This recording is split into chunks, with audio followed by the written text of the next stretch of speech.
I think you need to be a bit bullied too. That has to be a little bit of the like the ingredient to like making a TV show.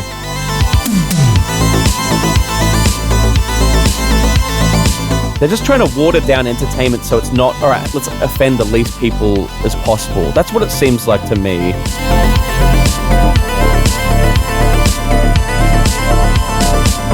How did this love blossom? What is the genesis of the bromance? I grew up loving Matt Stone and Trey Parker and Paul McCartney and John Lennon. I loved groups of people that all had a common goal in comedy or art.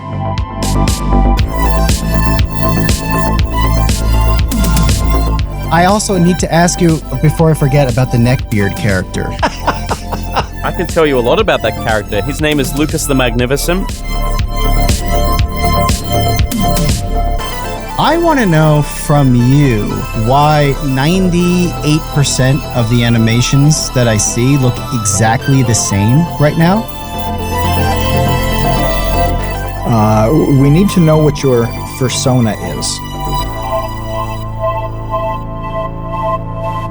Hey, welcome to the Create Unknown. I am Kevin Lieber. With me, as always, is Matthew Tabor, and joining us today from the other side of planet Earth is animator extraordinaire Michael Cusack. Thanks for joining us, Michael. No problem at all. How's it going? It's fantastic to be here today. It is fantastic, isn't it? You know, Yeah, I'm not even joking. I loved it. Like we were just saying before we're recording, I love doing these things, and I've got my nice cup of tea, and it feels very official. Everything feels, yeah, really cool. The end of the TV show now, I can do the press junket. That's right. This is the The press rest junket. of your life is just going to be things like this. Oh, I can't wait, honestly. It's good. Give me Johnny that, please. Carson, Ed McMahon. There's so many questions I want to ask you about your 10 million projects over the last few years. But first, I want to ask you a stupid question that came straight out of my smooth brain. And that is, when I think of Australia, I think of horrifying, deadly animals that will kill you and laugh over your corpse. So if you had to choose some uniquely deadly Australian creature to die from, what would it be?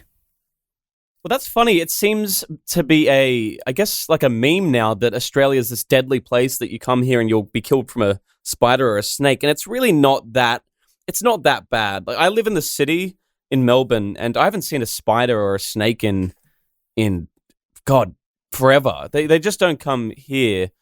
But when I used to go like camping with my dad and my friends, that's when you'd see spiders. But even then, you mostly just see like huntsmans.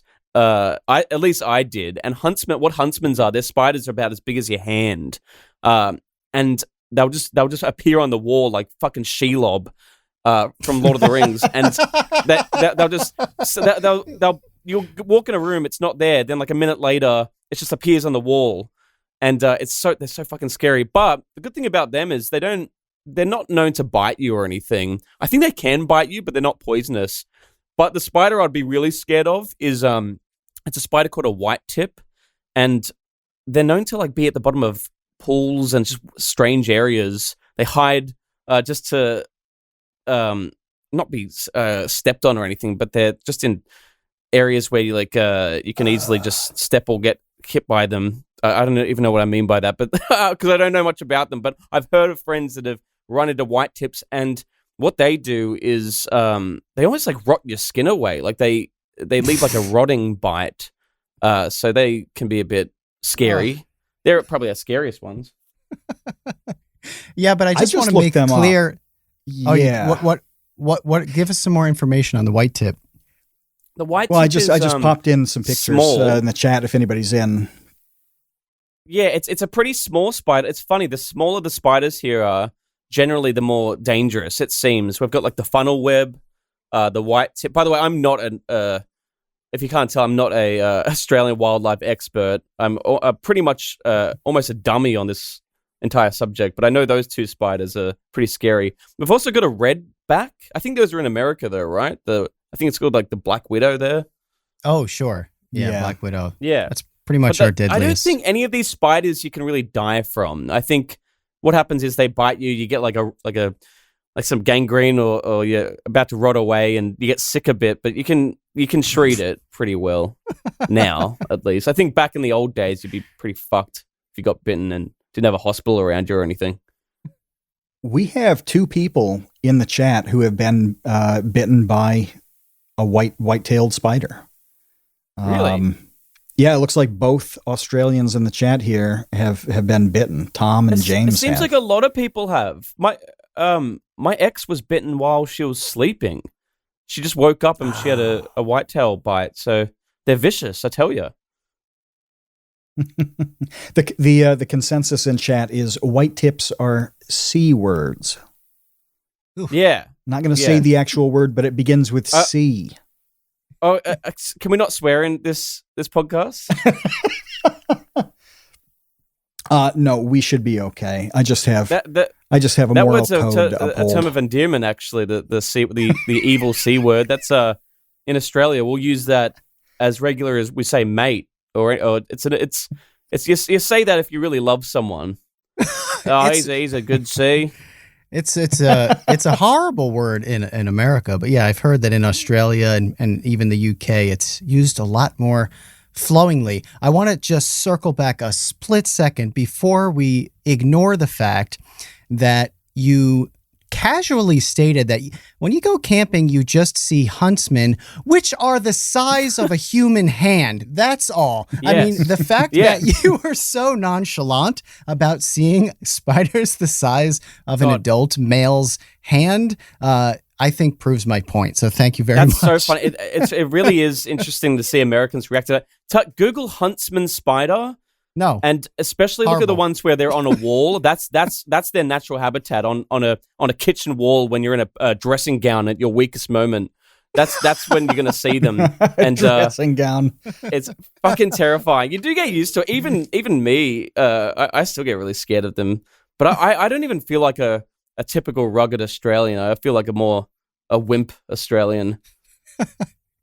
A wimp Australian making your great drawings. And also Matt's referring to the chat. You know, we're recording live on Discord. If you want to be part of our show, then you need to become a patron and go to patreon.com/thecreateunknown, and you can join us for phenomenal conversations like this. So Michael, congrats on YOLO Crystal Fantasy. There are 2 episodes out right now, and I've watched both of them twice. I love the show. I have so many questions. I think I want to start with, though, in episode 2, there's a moment where, I don't know what you'd call it, an NPC, a random character, just starts punching the ground, right? Like he just punches the ground, and it's animated so beautifully and with such precision and care and detail. But that's it. That's the joke. It's just a guy. That's the joke. Punching the mud. What? Yeah, that's and it's joke. funny. Why is that funny? Why did I laugh at the guy punching the ground? Where does that come from? It's funny you ask these questions because I'm trying to analyze that myself right now. I'm in this weird introspective state where I'm trying to figure out why things are funny, why things work. And that one in particular, me and my friend Brendan Caulfield, who composed all of YOLO, I went to high school with him, and we would always make jokes like that. Like if you get really excited, just like start punching the wall or punching the ground. Like I think we did it jokingly, and because we're basically like, you can get a pretty good idea of what kind of kids we were just from that. You know, we weren't the most popular kids at the school, so it comes from a lot of the things I find funny. Still, is a lot of that.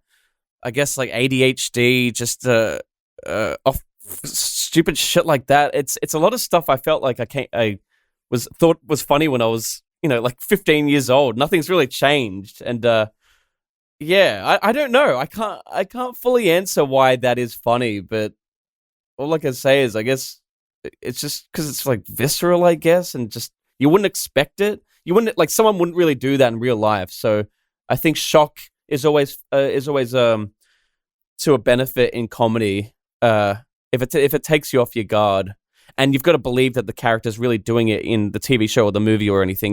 They can't half-ass do it. It wouldn't be as funny if he bent down just half punch the ground. The fact he's so into it makes it funnier because then it's like, oh yeah, I really believe that. For some reason, this person does this in this world. So it's all about execution too. There's a few layers to how to make a joke funny like that. Your first mistake in this process was working with somebody who you knew in high school. That is something that'll ruin your life. You shouldn't have done it. I did that on. I actually did that on purpose. I not only one, I actually got two high school friends to work on this. My good friend Todd Manolovich, who I've known since I was, like 12 years old. The same shit. We're into, we were the kind of, to get a good idea of the kids we were at that age. Like we'd be into like things like Dream Theater and like progressive metal, like Opeth. We loved like Half-Life and Steam games. The fucking what? Have you seen like Team Fortress 2 is coming out soon? Yay! Like that shit. Like, oh my god, Portal. And then like Flash cartoons. We love Flash cartoons. Like, oh my god, like Homestar Runner. Like, oh let's marathon them all now. We were fucking that type of archetype. So there was a lot of like squee and ADHD and autism. But that's fine. I think it all, as long as you survive that and I think you need to be a bit bullied too. That has to be a little bit of the, like the ingredient to making you turn out, I guess, like making a TV show. Like you can't be full just gone like that. You also need to be a little bit self-aware and realize you're a bit fucked. So yeah, having high school friends is good. It's good because I can talk to them now and we can remember a lot of the stuff we joked about back in the day. So that was brought into the TV show. What were you bullied for? Just for liking nerdy stuff? I wouldn't say I was really bullied. Like, I would definitely, there was a divide between the kind of kids that were more cerebral and into like movies, TV, artistic stuff like that. Music, definitely like musicians, and like the Australian kids are like, what? I just want to play footy. What, you're into that gay shit, like drawing? I'm gonna kill you. It's there's a bit of a divide. So they would just there'd be the more masculine kids at school that would I guess look down on kids that weren't into like sports and things like that. You're but describing I got along with them too. Like Summer Heights High. Yeah, like Summer Heights High is pretty damn accurate to Australian reality. I guess that's why it did so well here and abroad as well. That show is extremely accurate. If you want a good portrayal of the Australian high school experience, yeah, just watch Summer Heights High. You'll get it all there. What is that? Is it like Degrassi for Australians? No, it's comedy. I guess you could say that. It is a comedy. It's very much like Sacha Baron Cohen, how he does different characters like Bruno and Borat, Ali G, all that type of thing. We've got a comedian here in Australia named Chris Lilly, and he has this show called Summer Heights High where he does this kind of thing where he's playing the teacher, he's playing a kid, he's playing like a teenage girl kid and like a rough teenage boy. So he's playing all these kind of different characters at the school, and yeah, it's just satire of Australia. Yeah, it's really funny actually. It's one of our funniest shows, as well as Kath and Kim. We've only got like two main comedy shows. It seems like that dynamic that high school dynamic comes across in a lot of your work, because I see those characters. I can't even do an impersonation of them because they're so distinctly Australian. When you're talking about like footy, I don't know what that is. Is that rugby? Is that rugby? Footy is rugby. Yeah, it depends what state you're in. So if you're in New South Wales, if you say footy, you're referring to the NRL, which is rugby. But if you're in a state like Victoria and you say footy, it'd be referring to AFL because that's the main sport here. That's Australian Football League. Two completely different sports. And there's a bit of a rivalry between states over that kind of thing.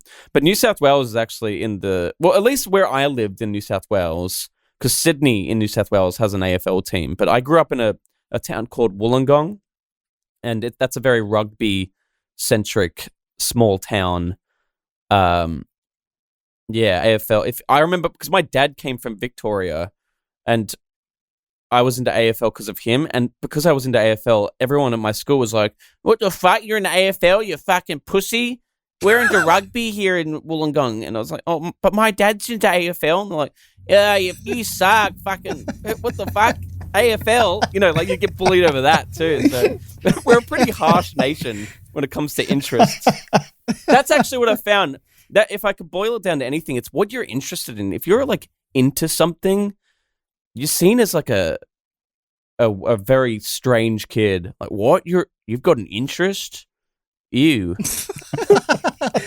So generally speaking, a lot of people are not interested in things, or there's just like a prescribed set of things you're expected to be interested in. Yeah, I think it's more on that second point. It's more a prescribed charter of interests that Australians should have, and if you stray away from that even a little bit, you're a termite in the ant nest. You're a traitor, and you're probably being Americanized. That's the thing I used to get accused of a lot. And here's the funny thing. Here's the sick part. I would be into The Simpsons and things like that, and I'd get quote unquote like bullied, I guess, or like kind of bagged out for being into American stuff. But then I would also bully my friend because he was more into American stuff than me. So I had a friend that loved American TV and all that, and I was like, ugh, like gross. Like get into Australian stuff. What's wrong with you? But I was the same. He was just like probably 1%, more into that stuff than me. That's how it works. It's really like it's just the jungle here. So that 1% turned you into an Australian nationalist when you were around. Oh, yeah, exactly. Yeah, and I'm sure he bullied someone that was even worse than him. He was like, it just kept going. It was like that picture of the fish eating like a smaller fish, and it continues. The food chain of Australian bullying. Yeah. Yeah. Or how fucking pussy American can you get? And then like the most bullied one just moves to America and becomes like Elon Musk. That's actually how it works, I think. It's a society built on pain. Yeah. It definitely roughs you up and I don't know. I kind of like it in a sick, perverse way. I do like how our just mess of a system, our social system. It's good to make fun of it, at least. It's fun to. It's good for material. It's good for silly cartoons. It's cool that you're still allowed to make fun of somebody there, which is I think soon that's probably increasingly waning for us. Well, do you think that's going to change? That easy here? Time? No. I think actually we're very influenced by America in that sense too, and I think the UK is as well. It's that whole thing is it's very you're tipping on your toes, I guess, around what you can get away with in comedy and in anything really on TV here. So that's another reason why I like making stuff for America. I know it's still the climate is hard to navigate there with like, oh, who are you going to offend and all that type of thing. But Australia, in my opinion, is a little bit worse just because our entertainment a lot of the time is funded by the government. We've got a channel called the ABC here, which is the equivalent of PBS in America, and that's government funded. So if you make a comedy show for them or anything really, there's a charter, there's a checklist of things that you have to do. And I wouldn't say that's not the worst part, because it's not like, oh, you've got to put in this propaganda about the Prime Minister, blah, blah, blah. It's not as nefarious as that. It's more, I guess it's like a psychological thing too, because they're also giving notes back all the time, and they're just trying to water down entertainment so it's going to, all right, let's offend the least people as possible. That's what it seems like to me. So America seems a little bit more free with what you can do. But you made Koala Man for ABC, right? So do you have a specific example of something that they wouldn't let you do in one of those episodes? So in Koala Man, there's a corner shop guy who's a Lebanese man named Hamir, because he's based off a Lebanese man that was a corner shop guy from the small town I grew up in.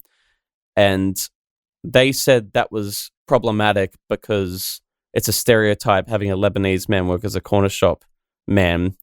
My argument was, well, it's based on something I actually experienced. It's not something I thought was a stereotype. It's just a first-hand experience.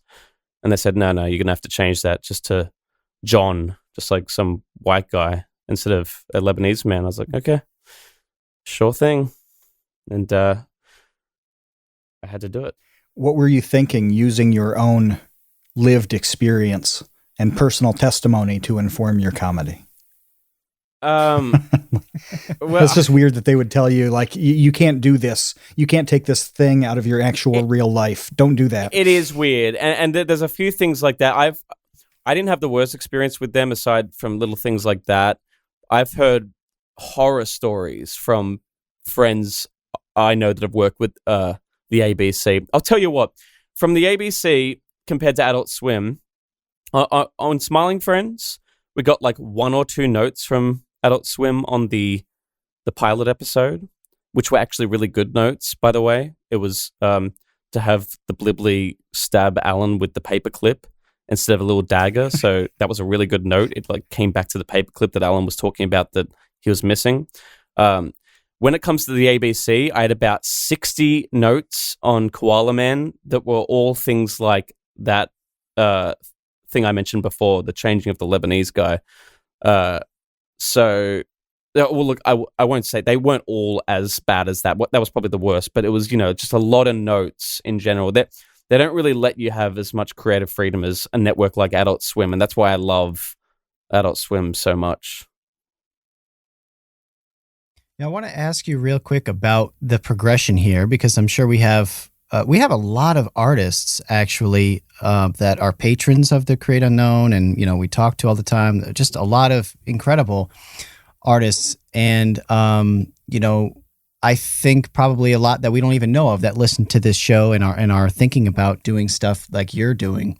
So, just real quick, I'd love to get like the Cliff Notes version of going from uploading to YouTube to Adult Swim show.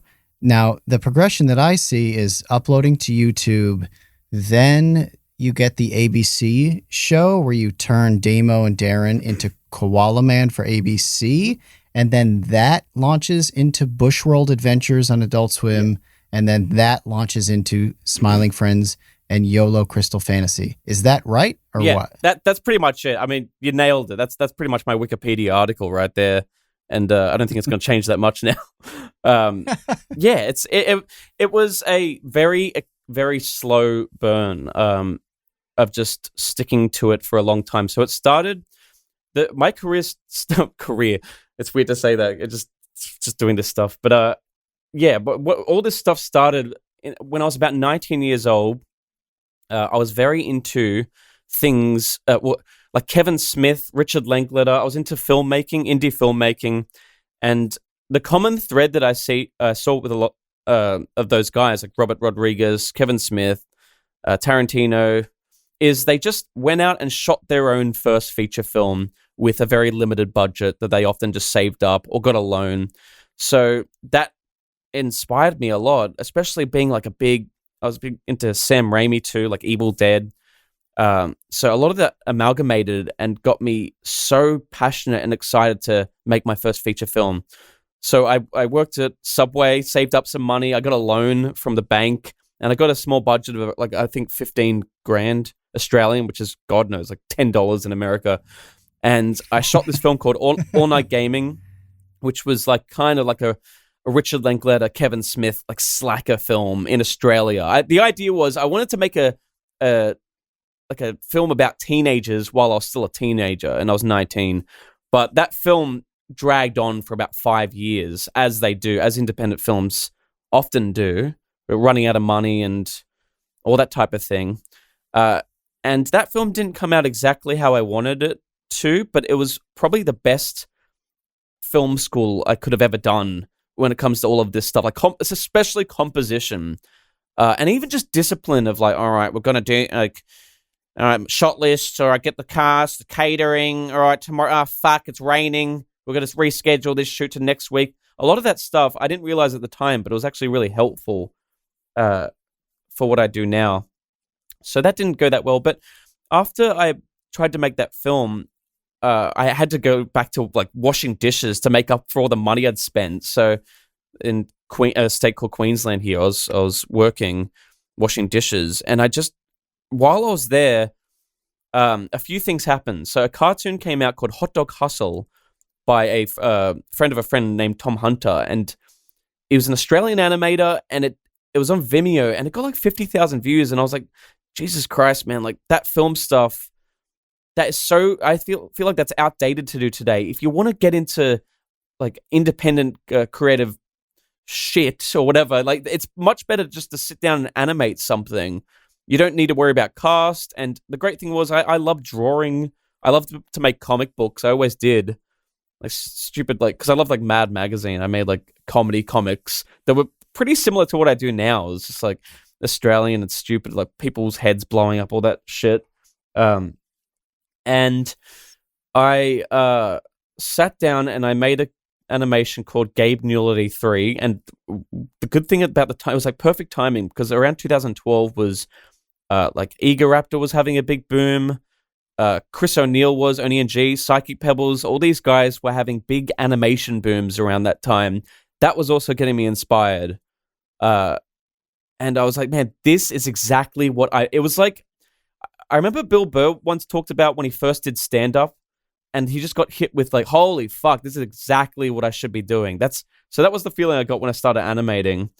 And the first cartoon I did actually did all right. You know, Gabe Newlity 3 is not the best animation, but for my first one, it got some views, so that was nice. And not long after that, I made YOLO, the short, and that did really well. And that was when I was just being more myself, just Australian satirical stuff. So that's when I was like, oh, okay, yeah, this is good. This is nice that this is doing well, opposed to, you know, all the shit I've done previously that failed. So that did well. About 2 years later, I made a cartoon called Siggy Butt Brain, which was in the same universe, like Australian universe, but it was much more dull. YOLO was more Ren and Stimpy, like crazy, just like a blast of energy. While with Siggy Butt Brain, that was more like Beavis and Butthead, I guess, or just a more toned down animation where it was more focused on the dialogue. That was me seeing if I could get away with like just making it funny with improvisation and comedy writing. That did really well. In fact, I think that did better than YOLO. So that was a weird one. I definitely didn't expect it too. Came out of nowhere. After that, I got I think it was Koala Man came around that time. The ABC thing, I can't really remember. That was more like a job. I didn't feel like I was that into all of that. But the next big thing that happened was Bushworld Adventures. Justin Roiland reached out and said, did you want to do this like April Fool's bootleg episode of Rick and Morty? And I was like, yeah, of course. Like, are you kidding me? And he let me do all the voices and the writing and everything. You? He found you through YouTube? He was a fan of... around the time I made a few sequels to that Siggy Butt Brain animation that I mentioned, which the series is called Damo Darren, but it's more known as Siggy Butt Brain. I think after like episode 5, the one where Damo and Darren are being stalked by a magpie, which is a bird in Australia that swoops you in like September, October, when they're in their breeding season, they'll attack you. So I think after that one, he reached out and he's like, hey man, I like your stuff. Like, because the great thing about Justin Roiland is he's still like a cartoon guy. He loves independent creators like Zach and I and a bunch of other guys that he helped a guy called Brian Weissel get a show on Adult Swim called Hot Street. So he's so good with that stuff. He's really helpful.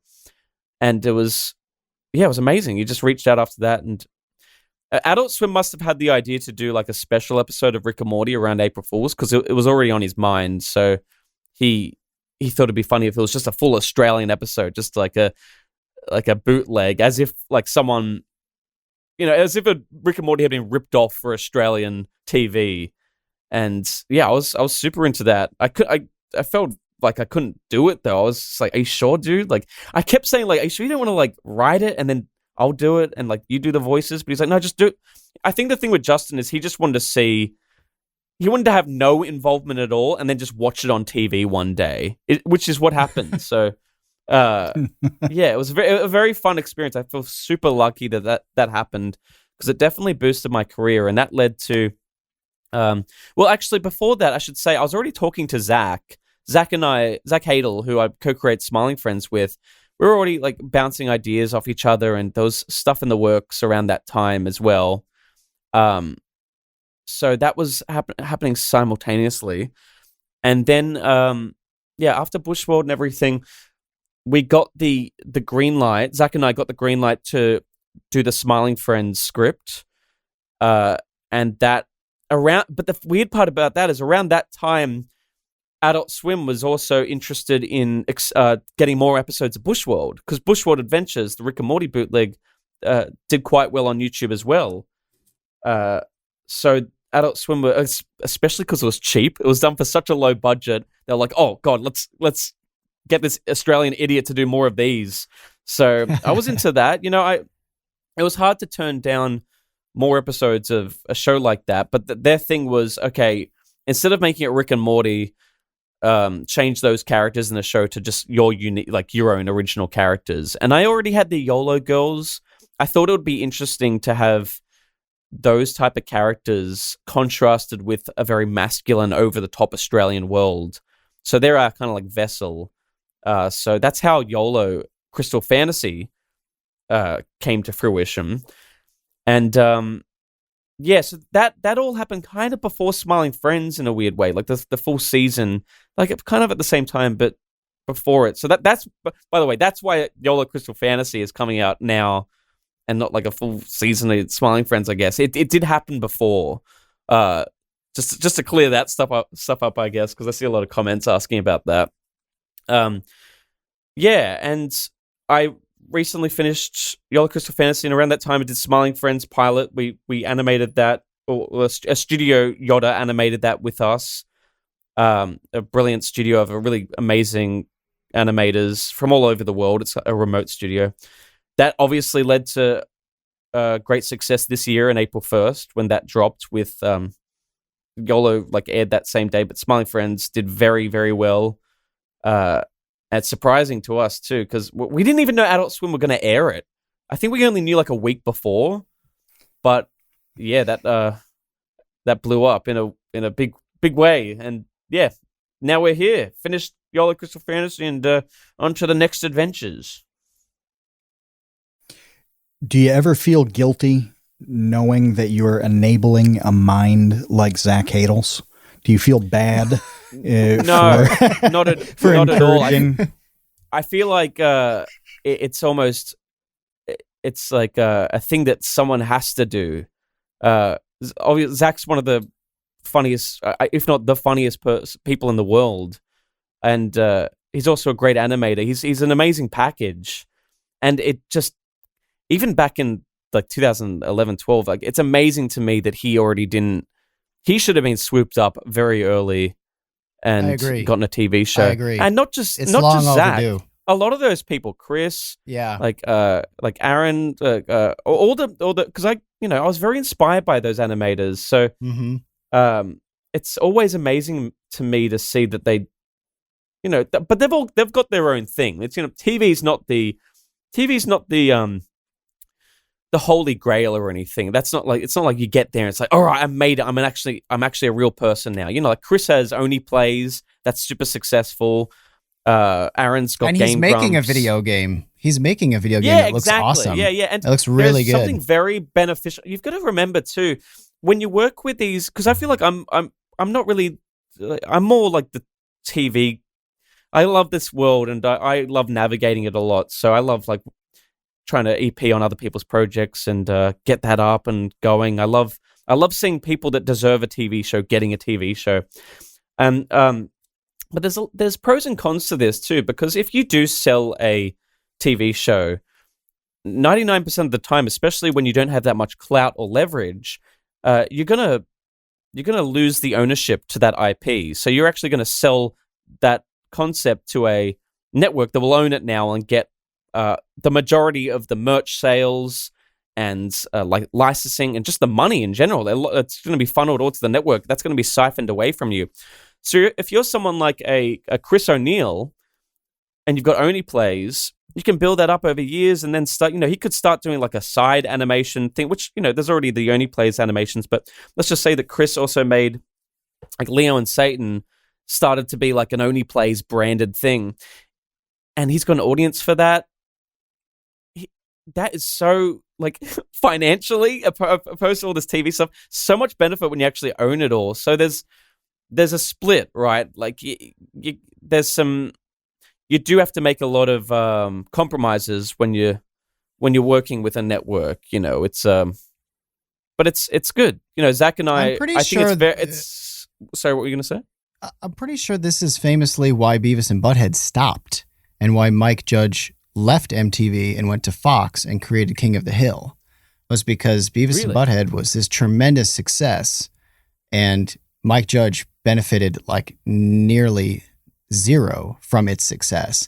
And so Fox like showed up to his door with like a Brinks truck full of money and was like, hey, Mike Judge, you're a genius. Make a show for us and we'll actually compensate you for it.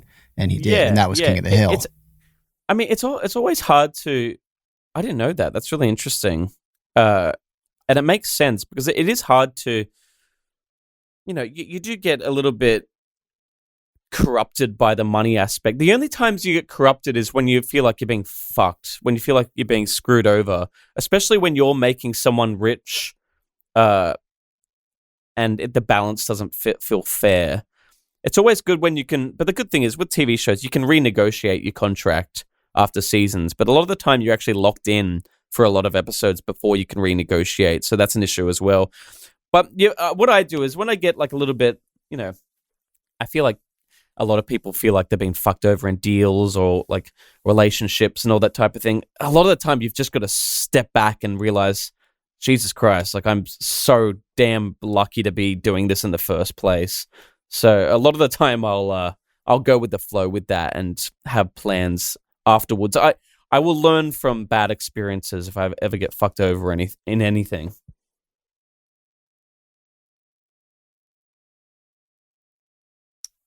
I think it's by the way, go ahead, man. I got distracted for 2 seconds. I just have to say this. It's totally unrelated, but I was wondering why base weight wasn't in here. He just tweeted that he thinks there's a meth lab in his downstairs neighbor's apartment and has shot us a message in the baby gang saying that what? Yeah, he's dealing with a suspected meth lab. So it seemed too weird not to mention. Oh my god. We should just make the podcast about that. Base weight is one of our patrons and part of the baby gang, so that's why him being not here is a big deal. And apparently he has bigger fish to fry living out his own episode of Breaking Bad. He's dealing with a Breaking Bad episode right now. He's about to be shot by Hank Hill, kicking in his door. So RIP. Our thoughts are with him for sure. But yeah, the chat lit up and I was like, because I try to see what people are saying, like in the episode chat and whatever. I'm like, why is somebody saying anything in the baby gang chat? Why aren't they all here? And I look at it, it's like, oh, well, this is the normal Wednesday night meth lab suspicion. So here we are. Interesting. They're very weird. Yeah. My thoughts and prayers are definitely with based weed. Yeah. Base weed. I'm glad, Matt, that you brought up Psychicpebbles. Matt and I love Zach. We just adore talking to him. He is one of our favorite people on this planet. And I've been wondering, and I've been so excited to ask you, Michael, what it is in your mind that you do uniquely from Zach, as it relates to, Smiling Friends. So what is it that you do uniquely from Zach that you bring to the table in that partnership and that he does uniquely from you that he brings to, the craziness that is Smiling Friends? So I think about that a lot too, what we both bring. And we get into a weird mindset when we make Smiling Friends, especially the pilot. We we just went to our agent's apartment and got it sounds so lame, but we did get like super high when we wrote. We don't usually. We often we're very sober and professional, but for that we got pretty high and wrote the script, and it's whatever we just try to make each other laugh, and that could be anything. And Zach and I are both very similar when it comes to a lot of our interests, so we know how to get each other. We know how to really like pinpoint on something that we know the other one's going to laugh at. We're big history nerds, political nerds. Like we love the world, I guess. It went like with facts and all that type of stuff. So we try to bring a lot of that into the show. And Zach really specialized. Zach's one of the best, as well as being one of the funniest people in the world. He's also one of the best animators. So I could have never even we ping pong back and forth like character designs. So what you see in Smiling Friends is not quite Zach's style and not quite mine. It's like this mix. But what I was really happy about, and I wanted to push for this, is at least it's like you ping pong it back and forth, but at least the final product has this final gloss. And Pim, Charlie, Glep, and Alan have a Zach filter on it. That is pure Zach. I could never in a million years draw Charlie. Like that to me, that's like a perfect, like I could now, but I mean, come up with that perfect drawing. It's so aesthetically pleasing. Same with Pim. You know, we did go back and forth on the designs. You know, like I drew the face that I always draw, the Ted face, and Zach kind of like blended that into like what it is now. But also, you know, like Zach will have just his pure drawings, which is like Desmond. That's a pure Zach drawing. But I'll have my drawings that's just me, like the guy at the party that smokes the vape and blows it in Pim's face. I was going to say that. That character that's was 100% you. Yeah, and the background characters there I drew. It's hard to say what we both try to make it very 50-50. I definitely make sure that the main characters have that Zach filter, but when you really get down to the nitty-gritty of it, it's hard because you could say like, oh, Zach's the animation guy and I'm the writing guy, but it's not as simple as that because Zach's an amazing writer too, and I also love animation. So like, you know, I think the Bliblies and other stuff like that. I'm definitely not as good as Zach when it comes to animation though. But yeah, it's this weird mix where we just we become like a two-headed beast, I guess, while we make this stuff.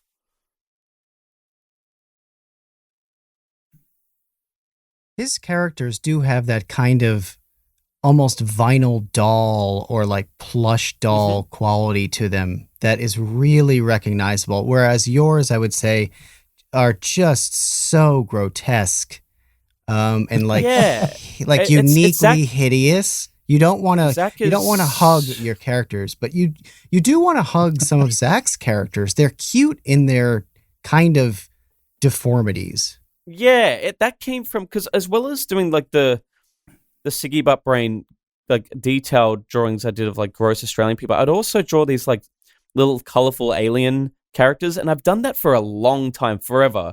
I saw that like back in my like shitty comics too back in the day.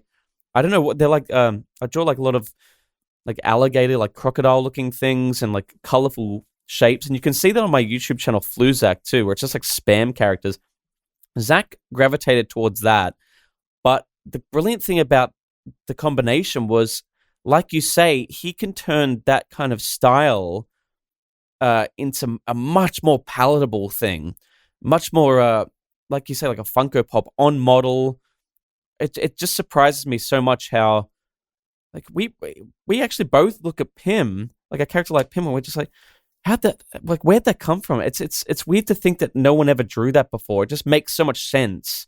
I know that's it sounds like full of ourselves to say that, like, oh, how brilliant is this character? But we really do look at Pim like we're looking at like someone like SpongeBob or something. It's like, what, how? But not in a like, oh, we're so brilliant. It's like, how'd that happen? Where'd that come from? Like, of course, Pim and Charlie, of course. It feels like they they've always existed as a duo. So it's a really weird thing where we can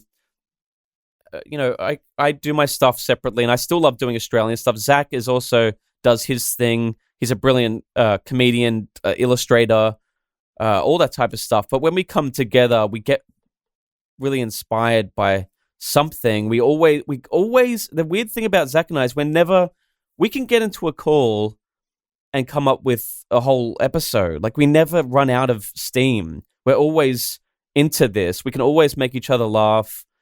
It doesn't feel like there's there's not much, at least, like downtime or dead time or times when we feel like we've got writer's block. The interesting thing is, because we're both, like I was saying, the reason I said we're both interested in like history and politics and all that type of stuff is a lot of that time, because we're not, or at least me, no, both of us, we're not like always thinking about cartoons. When we're not doing Smiling Friends, we'll be, like interested in a new thing. Like, for instance, like just as a bad example, I'm like very interested in like cameras now, and like lenses and photography.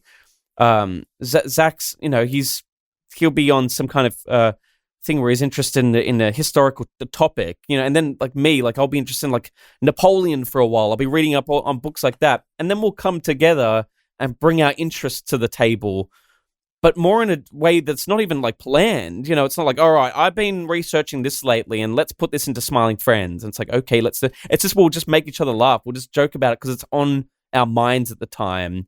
And then I'll just be like, oh, that should be an episode. That should go into an episode, like whatever you're interested in at the time, let's do that. Yeah. So it's very organic. I need Matt, I need you to talk about this, because what you're describing, Michael, is like Matt's entire manifesto for success.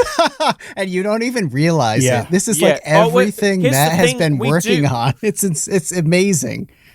This is the strange thing with Zach and I, is we actually are self-aware about it too. We can compartmentalize our minds. So the thing is, like, we know how duos break up. We know that we know history. I know a lot about the Beatles and John Lennon and Paul McCartney, and why that duo, after a while was fragmented and they ended up hating each other. I know exactly the psychological reasons why that happened.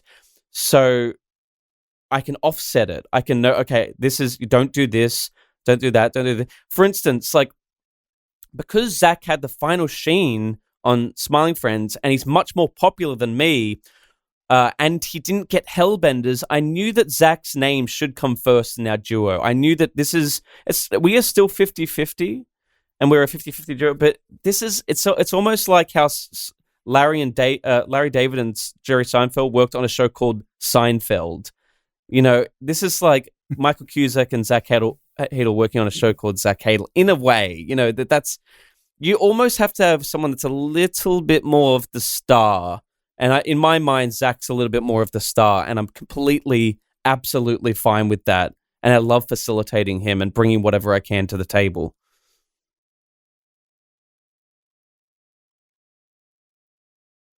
So you're saying that you're the Garfunkel to his Simon?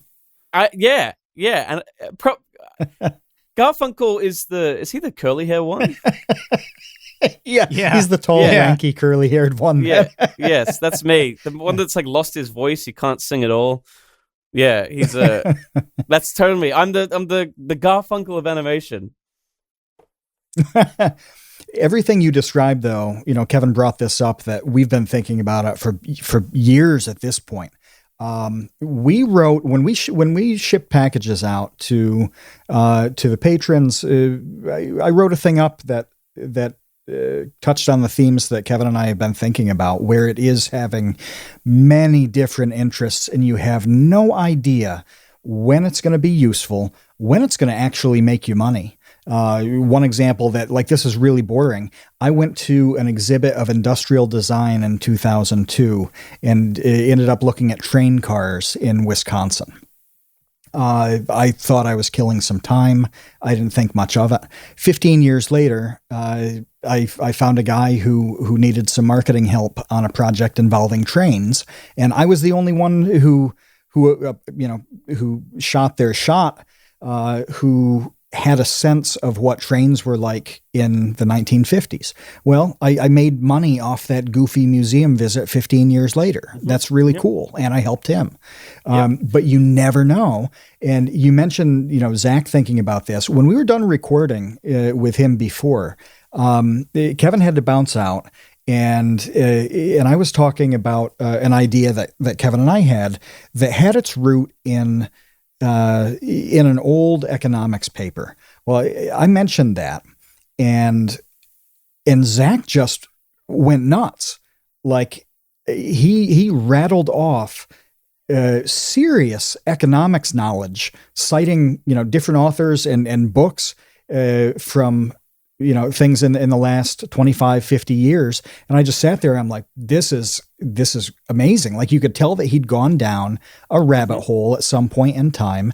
And you don't watch something like Smiling Friends and think, well, this guy has a high level of economics knowledge, but that's exactly the way it works. And that that depth on so many different things seems to show up in making little tiny bits of comedy funny.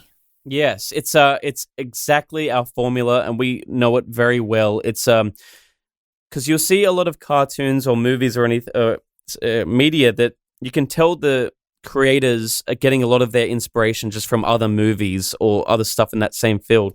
That's fine too. Obviously, Tarantino's made a whole career out of that, but Zach and I are just born nerds, I guess. We're very interested in a lot of different subjects, and it's what we sink most of our time into separately as well. And a lot of the time, the great thing about Zach and I too is it seems like a lot of the time we'll both get into something separately, like the same. We'll get into the same thing separately. So we'll come we'll be like, "Oh, did you see that video? Like, have you been?"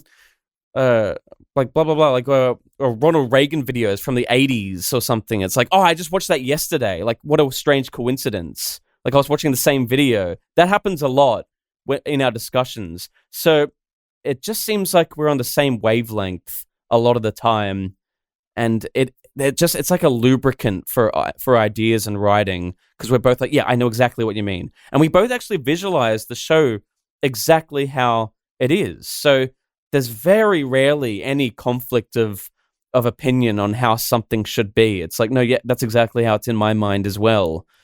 So it's a lot of I don't know what it is really. When I really analyze it, it's actually a bit weird how well it works. Do you think that you could engineer that, or do you think it just happens naturally? Like, you crossed paths with Zach, I don't and think it so. matched up. I don't think you can make it work organic. You can't. You can exactly what you said. Sorry, I'm too stupid to remember the exact word you said. But yeah, you can't engineer that. You can get kind of close, and definitely in business relationships, you can make a lot of advancements from just that, because you both got a common interest of making some money. But Zach and I are like best friends too. We not only do we do like Smiling Friends writers calls, we'll also do calls where we're talking to each other, and it's got nothing to do with Smiling Friends. So, I mean, I don't know if you can engineer that. It feels like it just happens naturally. I think it was Minnie Kudos who asked in the chat, but I want to throw this in now, even though it's a question. But how did this love blossom? What is the genesis of the bromance? I would say it's just an interest in, because we both, I know I did. I grew up loving Matt Stone and Trey Parker and Paul McCartney and John Lennon duos. I loved Monty Python as well. I loved groups of people that all had a common goal in comedy or art. And a lot of the time I was a bit of a lone wolf. If I was very interested in the subject, not many of my friends would be interested in it at the same time, which is natural. You know, that happens all the time. That still happens. When I met Zach, there was a weird thing where it was like, oh, you're also into like South Park. You're also into like these weird, like autistic subjects and topics. as well. You grew up liking the same stuff I did. You're an animator. You're also like funny, like love comedy, that type of thing. It was just, to be honest, it was just when we met, we just realized we had like a lot of similar interests. So that always works well in a duo or a friendship of any type. And then we both have similar goals when it comes to what we want to get out of all this animation stuff. When we had Zach on, I brought up how he reused an old joke of his in the Smiling Friends pilot. So he reused the breast. I can't even bring it up, and Matt loses it. It's the funniest thing in the world. It's literally the funniest thing in the world to Matt is the because I bit you bit the breastfeeding bit of the creepy baby. He had done that previously and then used it in the pilot. The reason I bring this up is that I noticed you reusing one of your bits in YOLO, which is in Damo and Darren episode 2. Spoiler alert for those who haven't watched that episode. There is like a gruesome leg breaking scene where like a femur is just like sticking out, and that's part of like the punchline. And I noticed in YOLO Crystal Fantasy episode 2, the kangaroo has a gruesome accident and the leg bone is sticking out. I just thought it was so funny. I was like, man, Michael loves leg bone injuries, like gruesome broken legs. It's hilarious to Michael. One of my first characters. I just started laughing at that. When I was about 6 years old, I had a character, because I used to love Crash Bandicoot as a kid. I had a character that was based on like Dr. Cortex from that. He just looks exactly like him, but his thing was his bones would always crack. So I had him like running around in my comics. I was making this when I was like 6. It was called Mystery Men, and it was like him and his sidekick. And I'd draw him and little brackets around him where it said crack, crack, crack. So every time he walked, he was like, his bones are breaking. And he's like, I'm always in pain. It was like this thing where he's always suffering. I don't know why, I've always had a fucking satisfaction with, a fascination with bones breaking. And yeah, it must be some type of fetish if it's lasted this long.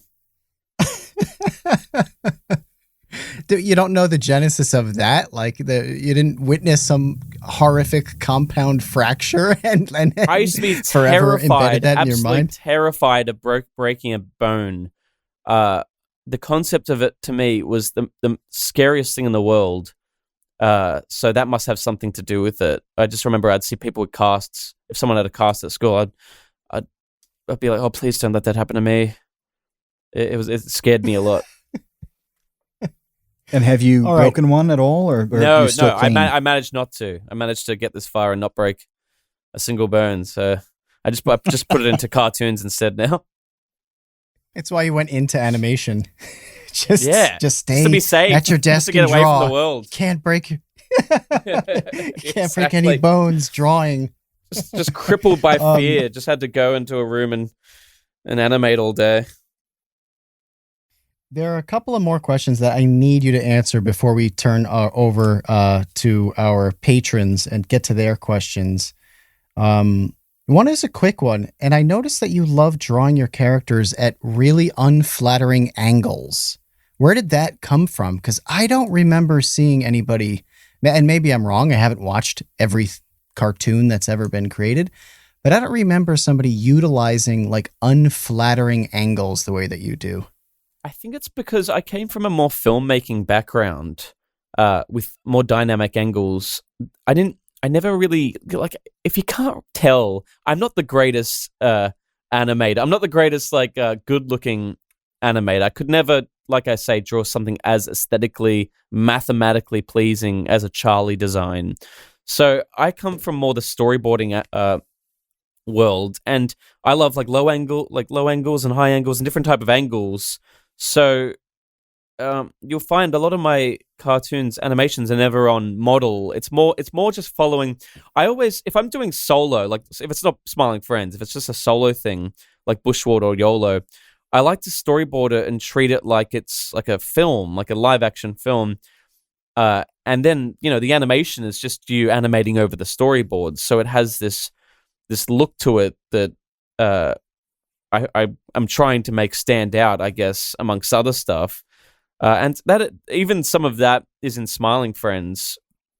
Like the sequence with Alan, in like a lot of the stuff where he's in the walls, I storyboarded, and that has like different type of angles, and you can see characters from different, like you say, unflattering perspectives. Yeah, I don't know. It seemed to just, like I say, happen naturally from more of a filmmaking storyboarding background, where you're not seeing the character purely front on all the time, or like the sitcom camera where they're always on model, which is still great. I love that. But I just have a different approach to it, I guess. Yeah, it's almost cinematic in a way where if the director like hated the actors and just wanted them to look as ugly as possible, then they would, have a shot that's low angle, shooting up and making it look like their neck filled the entire screen and the entire frame because it was so like hideous. Oh, yeah, exactly. Yeah. Oh, yeah, sure. Sorry. I also need to ask you before I forget about the neckbeard character in episode 1 because I lost it. I lost it at that character because it's such a trope online. And has been for years. This like doffing the fedora milady character. Yeah. But I've never seen it in a show. And I didn't realize I never saw it in a show until that character showed up wearing what, like a Tamagotchi necklace or something? Yeah. In episode 1 in the pilot of YOLO Crystal Fantasy. So I just need to know everything about that character. I don't know his name. I don't know if he's going to come back, if he's going to be like continually stalking Sarah or what. But I just need you to tell me everything you know about that character. I can tell you a lot about that character. His name is Lucas the Magnificent. And around 2014, when I was getting into, I was really into Sacha Baron Cohen at the time. I was on a big Sacha Baron Cohen kick. And I wanted to do like a character. So I came up with this character called Lucas the Magnificent, and I grow a really like shitty neck beard. I can't grow a good beard, so I grew out my my beard, and I shaved my mustache, so I had this gross kind of beard, and I bought a fedora off eBay for like $1 and got some reading glasses, and I made this character called Lucas the Magnificent, and you can find him on Twitter at Lucas the Magnif, and the whole idea with him was just to just tweet the worst, most like abhorrent kind of neckbeard tweets. He's like this gamer that lives with his mum, and he's like 23, and he's super into like Zelda and like video games, like Let's Plays, like that type of thing. And I was making him tweet a lot of Game Grumps at the time, like, oh, please let me be a member on Game Grumps. I'll do anything to be on Game Grumps. So it was like that type of stuff. I remember like doing that a lot. It was just like supposed to be a satirical character. I took a lot of pictures of myself with like daggers and like Nintendo 64 games, and was like, you can find it all on Lucas the Magnificent's Twitter. But the funny thing about that was the girlfriend I was living with at the time really hated it. Like, she fucking hated that I was doing this. Like, she refused to go outside with me because I still had because I did this over like a week or two where I was like getting all the pictures of me because I wanted to get like 1 million pictures so I could just save them up over like a year and release them over time. So I didn't always have to keep this beard. But even just like a week or two was too much for her. She refused to go outside with me. Like, we were going to go to Woolworths for a grocery shop once. And she was like, I'm not going out with you like that. I was like, what do you mean? She's like, I will not be seen dead with you with that fucking neck beard. I was like, oh, but it's for my character. She's like, I don't give a fuck about your character. So yeah, I was a bit of a loner on trying to do that one. But the funny part about that, Lucas the Magnificent, is it actually got the attention of Zach. Zach saw Lucas the Magnificent's tweets because I, as Michael Cusack, must have retweeted one of his, and he was already following me because, we were animation peers at the time. We weren't talking that much at all. But I retweeted Lucas the Magnificent's tweet, And Zach saw him and started being like, oh, this guy's real. Like, and no fault of Zach, because I think like the whole point of Lucas the Magnificent was to try and make him as realistic as possible. So no one thought he was fake. And I remember Zach messaged me and was like, oh, have you seen this Lucas the Magnificent guy? And I was like, yeah, he seems like a bit of a nerd neckbeard. Like, we just talked about Lucas very briefly. And like, I just wanted to see how long I could keep it up for. I just want to see how long like I could do it, because no one knew my face as Michael Cusack. So I was like, oh, I want to see if this character can just like live for a while and no one can guess it's me. But after a while, people figured it out. You know, like there was an article like, is Lucas the Magnificent Michael Cusack? And then I'd get some tweets as Lucas the Magnificent where it's like, oh, you're obviously him. So it got found out, and I don't really keep it a secret now, but I still use that account every now and again if I want to do some Lucas tweets. But sorry, I got so off track on the deep lore of the origin of Lucas the Magnificent. But that then transitioned into YOLO, because at the around like 2 years after Lucas's birth, I was trying to figure out how to put him into some type of TV show that I was trying to develop. I was always just trying to develop projects like that, and he jumped from a few until he finally landed in YOLO Crystal Fantasy as the Australian neckbeard that kind of just shows up every now and again. But he's also in Smiling Friends on Glep's iPad. If you look close, when Alan says, "Glep, did you take a paper clip?" Like he turns around to Glep, you can see Lucas the Magnificent is on the iPad. That's me actually doing a video when I was living with my girlfriend, when I had to do like videos like outside or when she was at work. So she wouldn't, because she fucking hated it. So yeah, but it was all for the art. That's when you know it's good. Yeah, you have to seclude yourself and if your girlfriend's pissed off at anything you're doing in hiding. I think you're on the right track. So yeah, never let that shit make you not do something, for sure. I don't want to let pass that I'm like some kind of Uber Chad, like making fun of neckbeards. It needs to be understood that like I'm currently in the process of collecting PS1 RPG strategy guides. So I'm basically Lucas the Magnificent, and maybe that's why I love that character so much. So am I. There's one degree of separate. Yeah. Okay. Good. Yeah. That's what I figured. It's like comes from a place of endearment.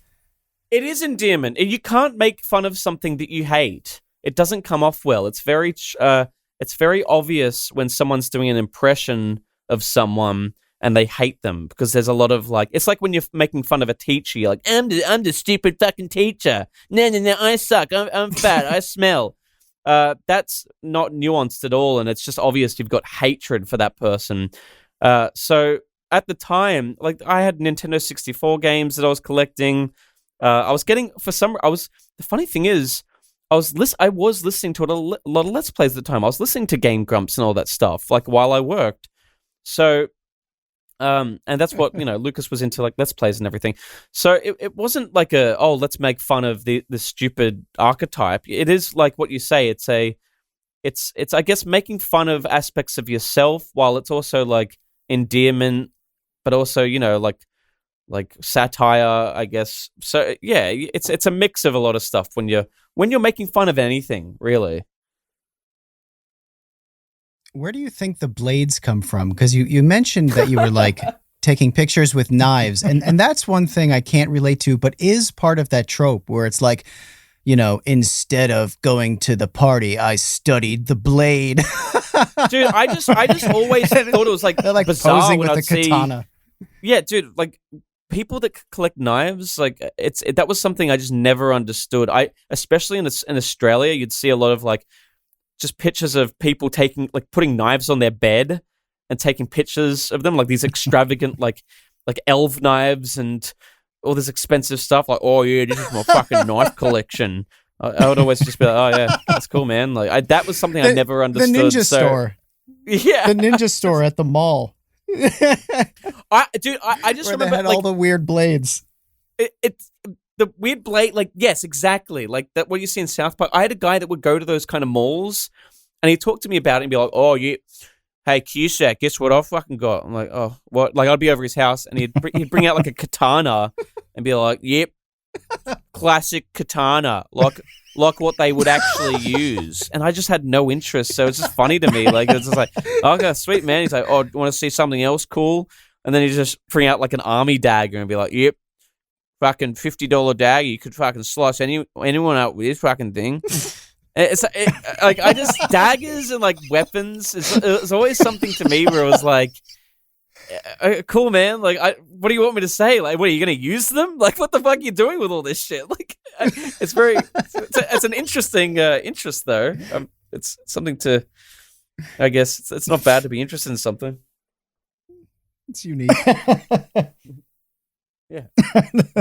Mall Ninjas. By the way, thank you to Tom Videoger, who is one of your countrymen there. He's every time we mention anything in this conversation, within 7 seconds, Tom has the link in the chat or a screenshot of the thing. It's a freakish ability. Like he's quick. He may as well just work for you at this point.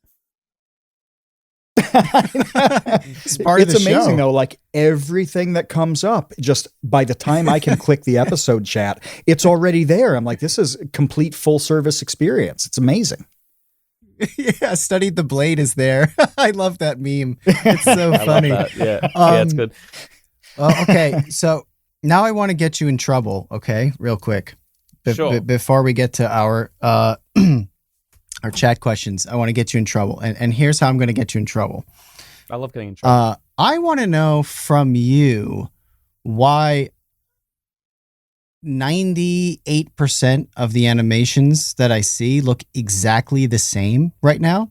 And they all look like what you did hilariously, knocking off Rick and Morty. It's like all of these animations that I see on all different networks and streaming devices or whatever have this second-rate Rick and Morty look to it. And I want to know why. Like, is it just because Rick and Morty is so popular that these are like, this is like the Candlebox to Nirvana, sort of like lesser version of a scene? Or is it cheaper to just crank out cartoons that way with some Rick and Morty like animation creator 3000 software? What's going on there in your estimation? I wrestle with that a lot too, because I have the same feelings when I look at a lot of animated TV shows, and that seems to be a thing that never ceases to surprise me of how similar everything looks, and how like it just like in Smiling Friends, we took risks and it worked really well. But if a network and executive looks at that, they would have no idea why it worked well. So when they, and the same with Rick and, I should probably use Rick and Morty as an example more because it's what you're talking about. Like a lot of shows, like it happened with Family Guy. When Family got really big, this you'd even saw it in The Simpsons. They started to make more Family Guy-esque jokes. You could tell they were getting a little bit insecure about the traditional Simpsons format. So when anything blows up and is unique and subversive and catches an audience, and the reason that happens is a whole plethora of things. It's not, and that's the reason it's so hard to actually to replicate, is because it's not just one single thing. It's got to do with the climate at the time, what the unique history of the creator, a million other things. So Family Guy, Rick and Morty, all these shows came out of nowhere, and you'll see these clones afterwards simply because when a network or an executive looks at it, they're like, oh, okay, the reason this was successful is because of 1, 2, 3, like blah, blah, blah. Like Rick and Morty, because of the style, because Rick says fuck all the time, and because, I don't know, like Morty has sex with a sex bot. Like that's so cool, we'll put that, all those 3 things into this new TV show. When they're missing so many nuances. And first of all, you shouldn't be looking at a TV show and saying, all right, that was successful, so I'm going to try to do the exact same thing. You can be inspired by things, but you shouldn't be trying to capitalize off anything. It's very obvious when you do it. You should be confident in your own unique style, which is a very hard thing to build up. but it's doable. You usually have a gut instinct, I find. If you're going, is this a little bit too much like Rick and Morty? It probably is a little bit too much like Rick and Morty, and that's fine. That's good. You've just got to navigate it, and if you can come up with something that's uniquely original, but it still is inspired by a bunch of stuff that you're inspired by. But I'd say the most important thing is it's not just inspired by art and media. It's also inspired by like your interests. Like you're a unique person. You're going to have interests or just personality traits that are different from the next person. You're going to be different from Justin Roiland and Dan and me and Zach and in some way. So try to capitalize that, figure out what it is. Probably is some, lame soul searching, all that type of thing. And a lot of trial and error. You got to remember too, when I was Zach, everyone, when we're making cartoons when we're very young, the comics and cartoons I used to make looked exactly like South Park because I was so into South Park. I was super into South Park. So I was like, oh, that's all I know. Executives are not that different because executives and all these networks that greenlight all these shows that look like Rick and Morty, they've got that same mindset. They're just like, I like that, so I want to see it again. So it just takes a lot of time to build a style, I guess, something that is unique enough to stand out from all of that type of stuff. I have a question it's really big, so big that it's almost unfair to ask. I was talking to Kevin about it earlier today about animation and general drawing things and how anytime somebody posts on Twitter that they want something done, there's this explosion of people trying to get this little gig.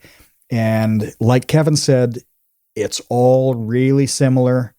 It's all incredibly cheap.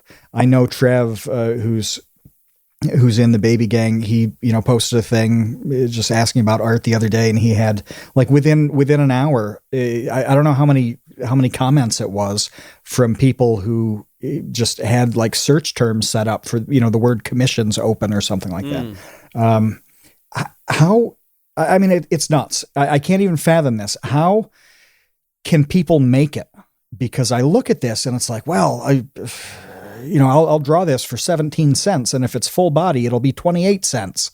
And I'm just looking at it thinking, who is pulling a career out of this? Is it possible in 2020? I don't know, because I come from such a different background. I never thought I was going to be, I would have loved to, if I was told I was going to be working on these TV shows when I was a kid, I would have loved that idea, but I would have thought it would be like saying, oh, you're going to go to Mars one day. It's like, what? What are you talking? Like, I had no aspirations to do that as a kid just because I thought it was impossible. So what I would do, and I'm trying to just make this relevant to your question because I know it's a weird answer, but it's just be really interested in something. Like if you want to make a film, just make a film, or if you want to make a cartoon, do it. But also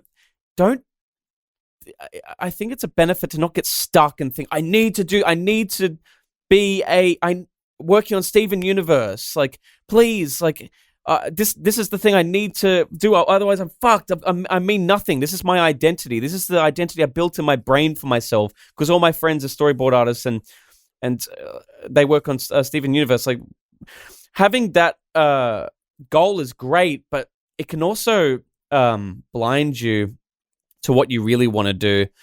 So it's a benefit to, like, the point is, it's a benefit to move around and shape yourself. Like my film failed, so I got into animation, and then I got bored of doing that, so I tried different styles. Like you move around and you kind of develop new skills, and then also take a break from animation and read up on a new subject. Like get interested in different things in life. And if you're just narrowed into one thing, one objective, that's a good thing. I don't want to say it's bad because it's definitely great to have focus, but it can also rot you away. Especially like on Twitter too, man. Like I know exactly what you're talking about. Like, I don't know how these people make careers out of this. It all just blends into one. That whole market feels very oversaturated, and that's why everything looks the same.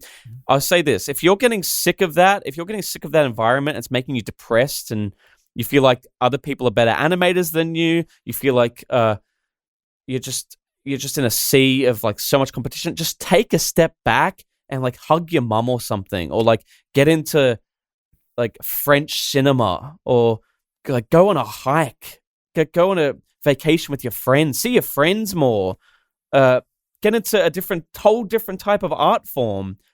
It'll be good for your soul. Yeah, I don't know if that answers your question, but I feel like it's something that, like what you're saying, I think about that a lot, and that's what I try to do when I get stuck in those modes. It's not a realm that I'm in personally. I am the anti-artist, right? So when I see it, I look at this and I just think, my God, this is a dismal, dismal landscape. And I'm so glad that I don't do these things, because I don't know how I would exist in this world. I was in writing, and there's a point at which writing online, the pay per word just, oh God, it just got obliterated. The slide was horrible. You know, when I was in college, it was still the era where it's like, oh, if you want to be a writer, you can submit things to magazines and you're going to get, maybe you can get about $1 a word on a good feature. And you look at it and think, yeah, I can write a 2,000 word feature and pay the rent that month. And that was a cool thing to aspire to. Now, like, it's not uncommon to do content for a website and get 1 cent a word. Yeah. 500 word article gets you $5-6. Yeah. And that's shifted so much. And it looks like a similar thing with drawing and animation. And I just look at that, and knowing the time that it takes you guys to do any of those things, seeing the pennies that are coming in for a lot of these people aspiring to it. It's grim. It's really grim. It is grim. It is grim. If there was more hope than I was seeing. Well, it's exactly why people like Zach and I and a lot of those YouTube animators got disenfranchised for making YouTube animations, because the AdSense just got obliterated. So any stable career making the odd like once a month or once every 2 months animations from YouTube was completely just, you couldn't live off that. And there was a time where you could, around that boom, 2012, 2014 era was a great time for living off viral animated videos. And the competition wasn't, there wasn't that many people doing it too, which was great.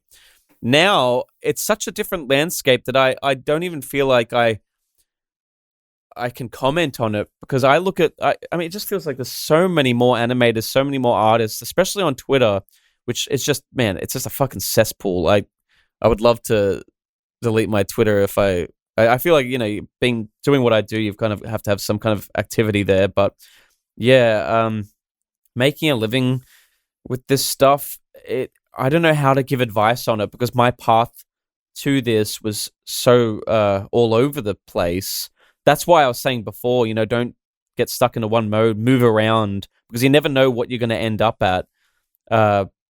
But I also think it's not the worst. The positives, it's not the worst to be in the thick of doing all these like drawings and commissions online, because you're going to get a lot of experience from that. So as long as you evolve and you adapt and you can find a way to advance it too.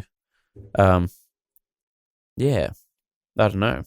That leapfrogging thing is important, I think, for people to hear, though, because you really don't know where you're going to end up. When I started doing creative stuff, the first thing I did was comic strips, and I did that for a few years, and then I started animating, and then I did that for about a year, and then I started doing skits, and now I make math videos. So it reminds me, I went to an economics convention a few years ago, and of all people, Kane from the WWE, the Undertaker's brother, Kane, was the keynote speaker. His real name is Glenn Jacobs, and his speech, his keynote, was exactly what you're talking about. He detailed his career path, quote unquote, from becoming Glenn Jacobs Kane, one of the most popular wrestlers in the history of the world, as being this ridiculous zigzaggy leapfrog where he thought he was going to go to the NFL and he was going to be this like great football player, and he injured his leg and he had to drop out of the NFL, and he started wrestling, and he had this gimmick that Vince McMahon made him do called Sir Isaac Yankem DDS, which was like an evil dentist. It was so stupid. It was a horrible gimmick. No one likes the evil dentist gimmick. So he thought like his wrestling career was over. And then, eventually he came back as Kane, and that blew up, and he was uber successful for many, many years. And now he's the mayor of some town in Tennessee, which is like good luck drawing that biography, when you're 18. That's not possible. Exactly. Like this is, I think about this all the time. It's like, it's really interesting to me. If I could give a reflection of like what my life was, just an example for this, I feel like it sums all of this up. Like when I was trying to get into animation and become like a Chris O'Neill or a Psychicpebbles or an Egoraptor or a Harry Partridge, I felt like I was a piece of shit. Like I felt like I was a loser. All those guys were like gods and kings. So I've always hated myself. I hated my cartoons. Even if they got some success, I was like, nah, don't tell me it's good. I know it's bad. I know you're obviously better. So I always felt like a nothing, a loser in that environment. But I still really loved being in it for the competitive nature of it. And even if you were self-loathing, it was good to be like, no, we'll try to get better. And, like just learn more. And, that's what they did. You're self-loathing and you're in that environment. But at some point you go, oh, fuck this. It's too hard. This is not me. I'm not being myself right now. I'm being someone I'm not. I'm pretending to be someone I'm not. So then I went away and I made like Australian stuff. Like this was, like I made Siggy Butt Brain. And because I had all that experience trying to be a better animator, I'd brought a lot of that knowledge to that field now. So when I made Siggy Butt Brain, it stood out in the Australian communities because I was like trying to compete with all those other American animators. So they were like, "What the fuck? Like, like how'd you do that?" And I was like, "Oh, because I got the experience from that other arena I was in before." It was like it was like being in a big pond, and then going back to the small pond.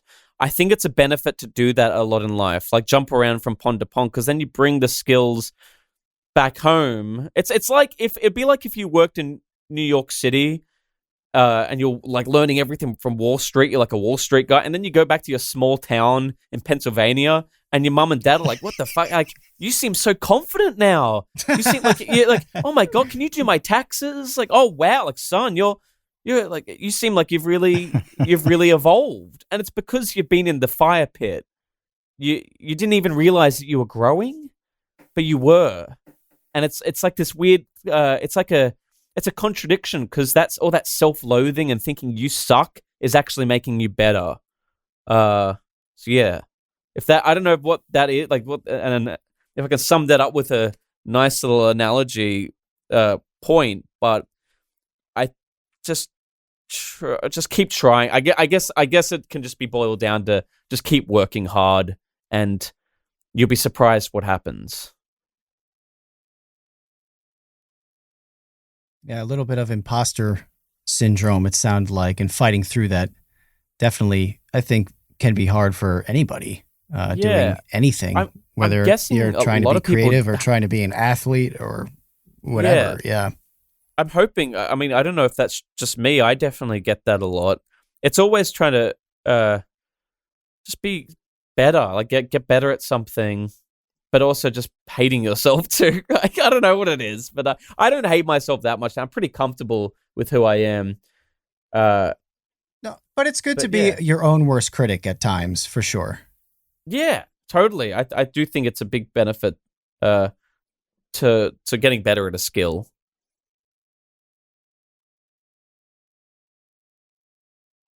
Matt, I would love to jump into our baby gang questions.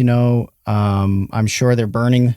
I had some more questions for Michael, but I don't want to take up too much of your time, although it is early there. You're just starting your day in Australia.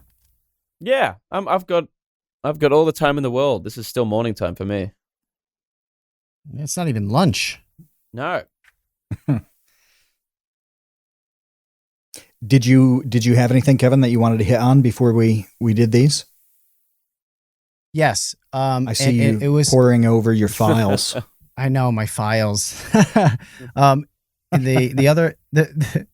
There were two things. One is just a comment, and the comment is that I'm glad that you referenced Beavis and Butthead talking about Damo and Darren, because when I was watching it, I was like, this is Australian Beavis and Butthead, and they're like 25 years older. Yeah. And have been through the ringer of they've had some bad course times of those 25 years. It's really bad times. But I want to know how long it would take you to make an episode of that, because I think that's important for people to understand the amount of effort it takes to make a 4-minute cartoon like that. Sure. So Siggy Butt Brain, the first one, I just woke up in the middle of the night and came up with that idea. I was like, I've got to go make that now or I'm going to forget it. I know I am. Like, I got the whole episode just in my mind. And a lot of those ideas just fleet quickly. So I wrote the script quickly, in 10 minutes. I did the voices probably in about an hour. And then the animation for that, I want to say it was about 2 weeks to do that, but it probably could have been less if I wasn't procrastinating and being a lazy son of a bitch. So, you could probably make Siggy Butt Brain in a week. But some of the sequels probably took more like 3 weeks to a month. It really depends on how many shots and angles and how many drawings you've got to do, how many different settings they're in. Because, if there's a new setting, you always have to... It's going to be a new drawing, so that's going to take time. A animation like YOLO took about a month and a half. I think YOLO 2 took 3 months. Again, this is on and off too. You might take a few days off. But yeah, you have to take a few days off. I mean, that would be crazy to just slam on that nonstop. I mean, and how long are these days that you're working on something like that? Pretty long. I remember sometimes 5 it'd hours, be 8 hours, 10 hours. No, 12 hours sometimes. Back in the day, I feel like that's almost an old version of me where I was so just dedicated to getting an animated video out there. Sometimes I would just spend 3 weeks straight, pretty much, just always working on that stuff, because you just be like, I need to get this out. I've got the idea. Animation's a strange thing, because you've got to be ADHD but also really patient, which is pretty much contrasting psychological viewpoints. So I think what glues them together is is a perception of the future. So you've got to be in day 2 when you're animating something that's going to take a month and you want it out now, and you've got the idea now, and you're getting over it. You're getting, because even in day 2 of animating a video that you thought was really funny on day 1, you'll start to think it's not that funny. So you've got to train yourself to think, all right, whatever I thought at the first moment when I came up with the idea, that's how everyone else is going to perceive it. So you've got to have a good, vision into the future, seeing the big picture, and just knowing, all right, if I just get through the slog of self-loathing and hatred for myself, and also a good thing to do is all right, I know this is funny, I'm just going to listen to podcasts and music while I draw this and just treat it like a job, so you even forget why you're making it, and you're just a busy bee. You're like an android making this thing. So yeah, it's weird how I feel like I struggle a little bit to do it now too. So I've got to get better at that myself. But yeah, it takes about a month to make a full animated video, it seems, on average. Those are long days though, and that's why I wanted to ask, because you're like, oh yeah, 12 hours a day. So I mean, 12 times 30, that's 360 hours.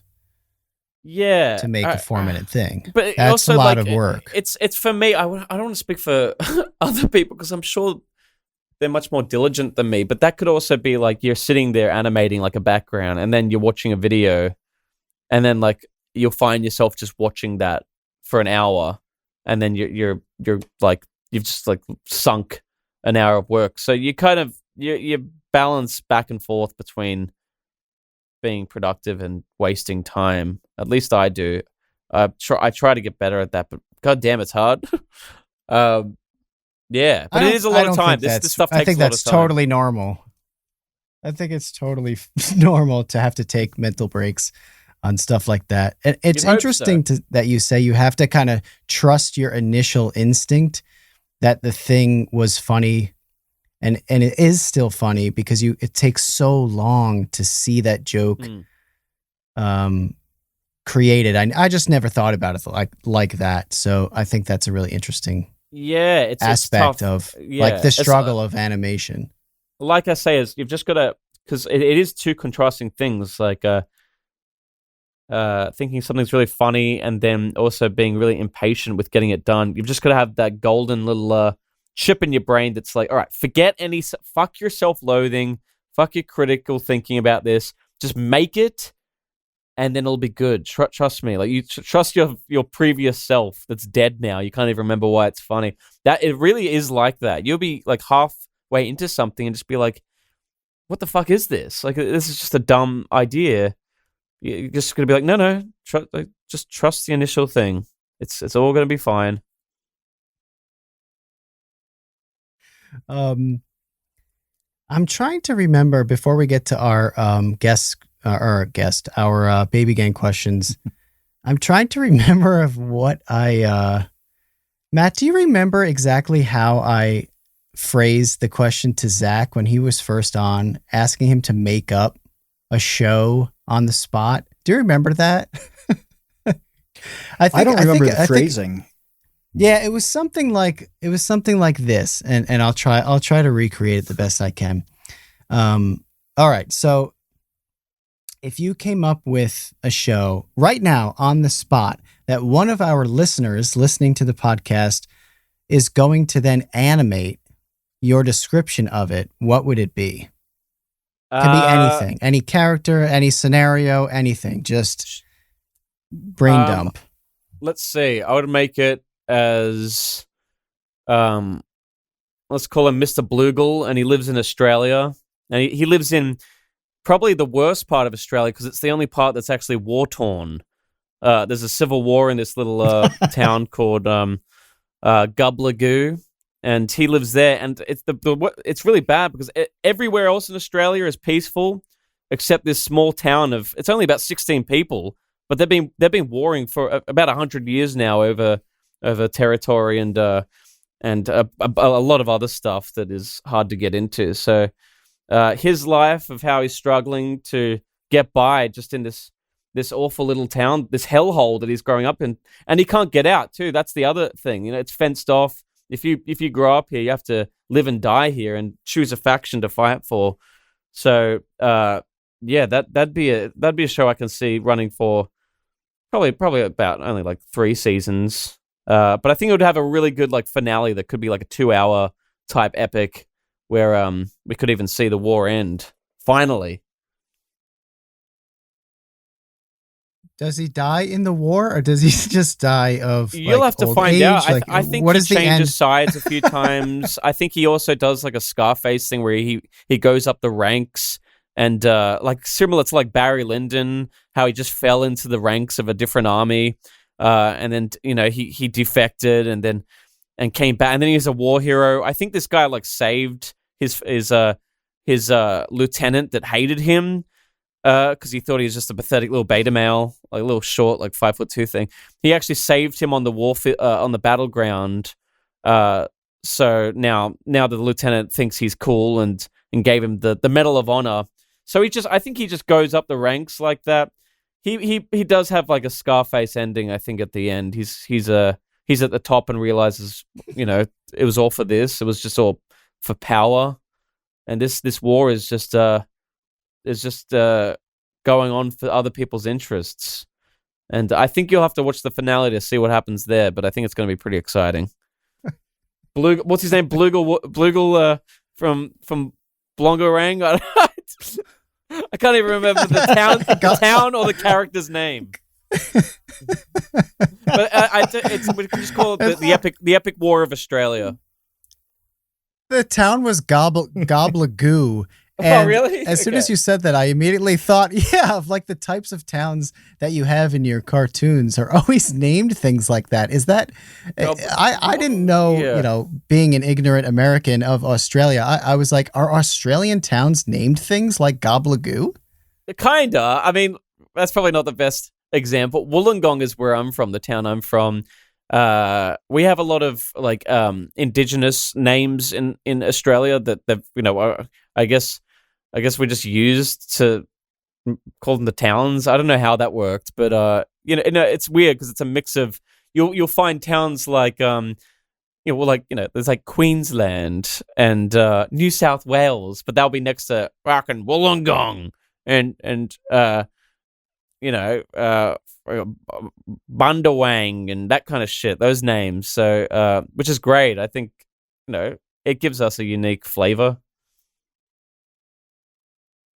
It does. I love it. I wish that we had towns named things as interesting as that. I mean, everything here is just like you can just start. I think you guys should start a petition to even call a town in Pennsylvania Blongawang or whatever I said before. I'm sure your subscribers could make that happen. Your army. We need that. Everything here is just like named after old presidents, basically. Yeah, but that's cool too. Like you guys Washington. have definitely got a unique vibe.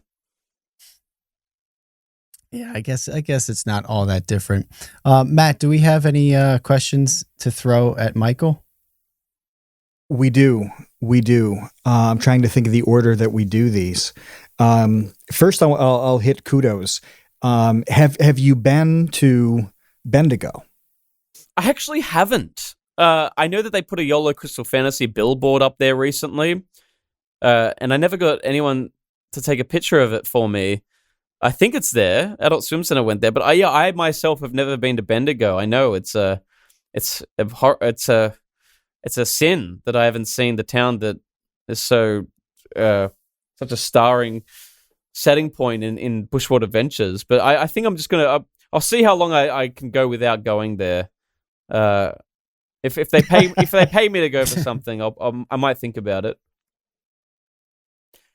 When they present you with the key to the city. Yeah, actually, that's go. funny. Like, in saying that, the key to the city, the mayor of Bendigo was very offended at the Bushworld Adventures episode.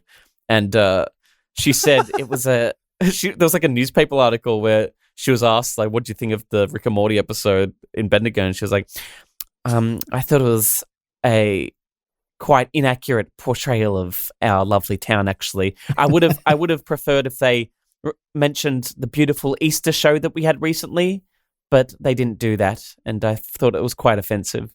So I don't think she was the biggest fan, but you never know. Maybe she likes YOLO. I'm sure. Maybe it hit too close to home, and she's projecting, this fake criticism. I think she's a secret fan, to be honest. But yeah, it was nice to read that. I thought it was funny. Well, next one we have is actually from Jeff. It's not a question. It's just Jeff says hi. That's hi, a nice Jeff. sentiment. I like that. That is nice. And I say hello back to Jeff, and I hope he has a swell day. That's excellent. That's a smooth one. Andrew wants, this is big. This is a big one. He says, will there be Smiling Friends episode 2? Is that a question you can answer? So with Smiling Friends in like episode 2 in the season, it's just we're just trying to figure it all out. It only happened all recently.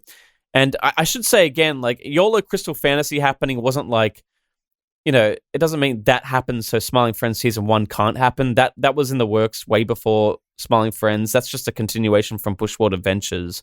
It was just like the spiritual successor to that episode. But yeah, Smiling Friends, we're just trying to figure it all out. But Zach and I are working a lot always on stuff and together. So I don't really have anything solid to say on that. But Zach and I are, still a very strong working duo. So we will eventually hear something as things develop, right? Yeah, maybe. Yeah. We'll see. We'll see what happens there. It's just one of those things. It's up in the air. Yeah. Yeah. Yeah, no, I don't think a lot of people realize how long and convoluted the timelines it's a lot of are things. This stuff's very anything like it's that. very slow. There's a lot of aspects to it. But I mean, the most important thing to know is Adult Swim likes the pilot, and Zach and I love working together. Well, we love I think the pilot those are the too. things And that if you don't get more episodes, I think we will all march on William Street. Yeah, oh no, don't do that. we'll Just send a nasty email. No marching on William Street, please. I'm creating the Facebook event right now for the March on William Street. Now It'll be like the Area 51 meme. Yeah. I'm gonna narrow to run to William Street. Oh gosh, no, please don't do that. Oh, it wouldn't be that nice to do that. Don't get Michael in trouble. So Kat asked, are your animations something that you see in your dreams or your nightmares? And were you on acid when you made the Rick and Morty video? No, I've never done acid actually. I don't think I get inspiration from nightmares. Sometimes I get inspiration from dreams. I know that David Firth gets inspiration from dreams. He's got a series called Sock where he animates like kind of parts of his dreams or stuff he can remember and tries to structure it in some kind of thing that's viewable. I sometimes do that. It's hard to know where my inspiration comes from. It can come from all types of different things. It can come from just collaborating and you just joke around about something and then you visualize something together, or it's something that you come up with on your own, and that can be all types of different ways. And it usually is, if you're, like I was saying a lot in this episode, it's usually if you're interested in a topic or a subject or something like that, that can spark some kind of idea.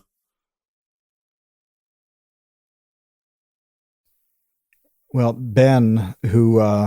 producer Ben, needs something from you very badly. And I think we all do, actually. Do you mind just saying that you love kids? Sure. Well, I'll turn down my gain so I don't take this. Right? Yes. I love kids! That's going to satisfy your pedophilic urges, whatever the fuck that's your fetish. That really was one of the best bits in that episode.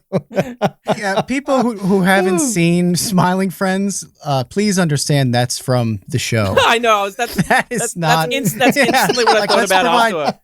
I was just like, God damn, that isolated, if you hadn't seen Smiling Friends, would be interesting. Yeah, that is a joke from a comedy animated pilot.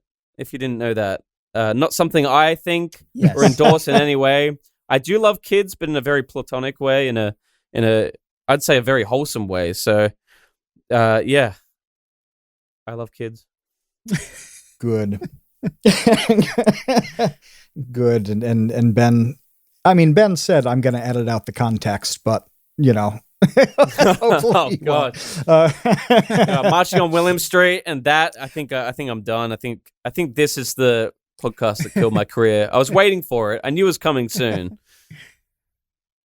I think we actually had an evolution just now. We're actually going to have an I Love Kids rally outside William Street. Oh God, yeah. See, I'll be working back at Subway in a week. That's the thing. I've always got that fail safe. Like whenever my career is fucked and ruined, and I'm just blacklisted and broke, I can always just go back and make Subway sandwiches again. So that's the safety blanket, the safety net I've got.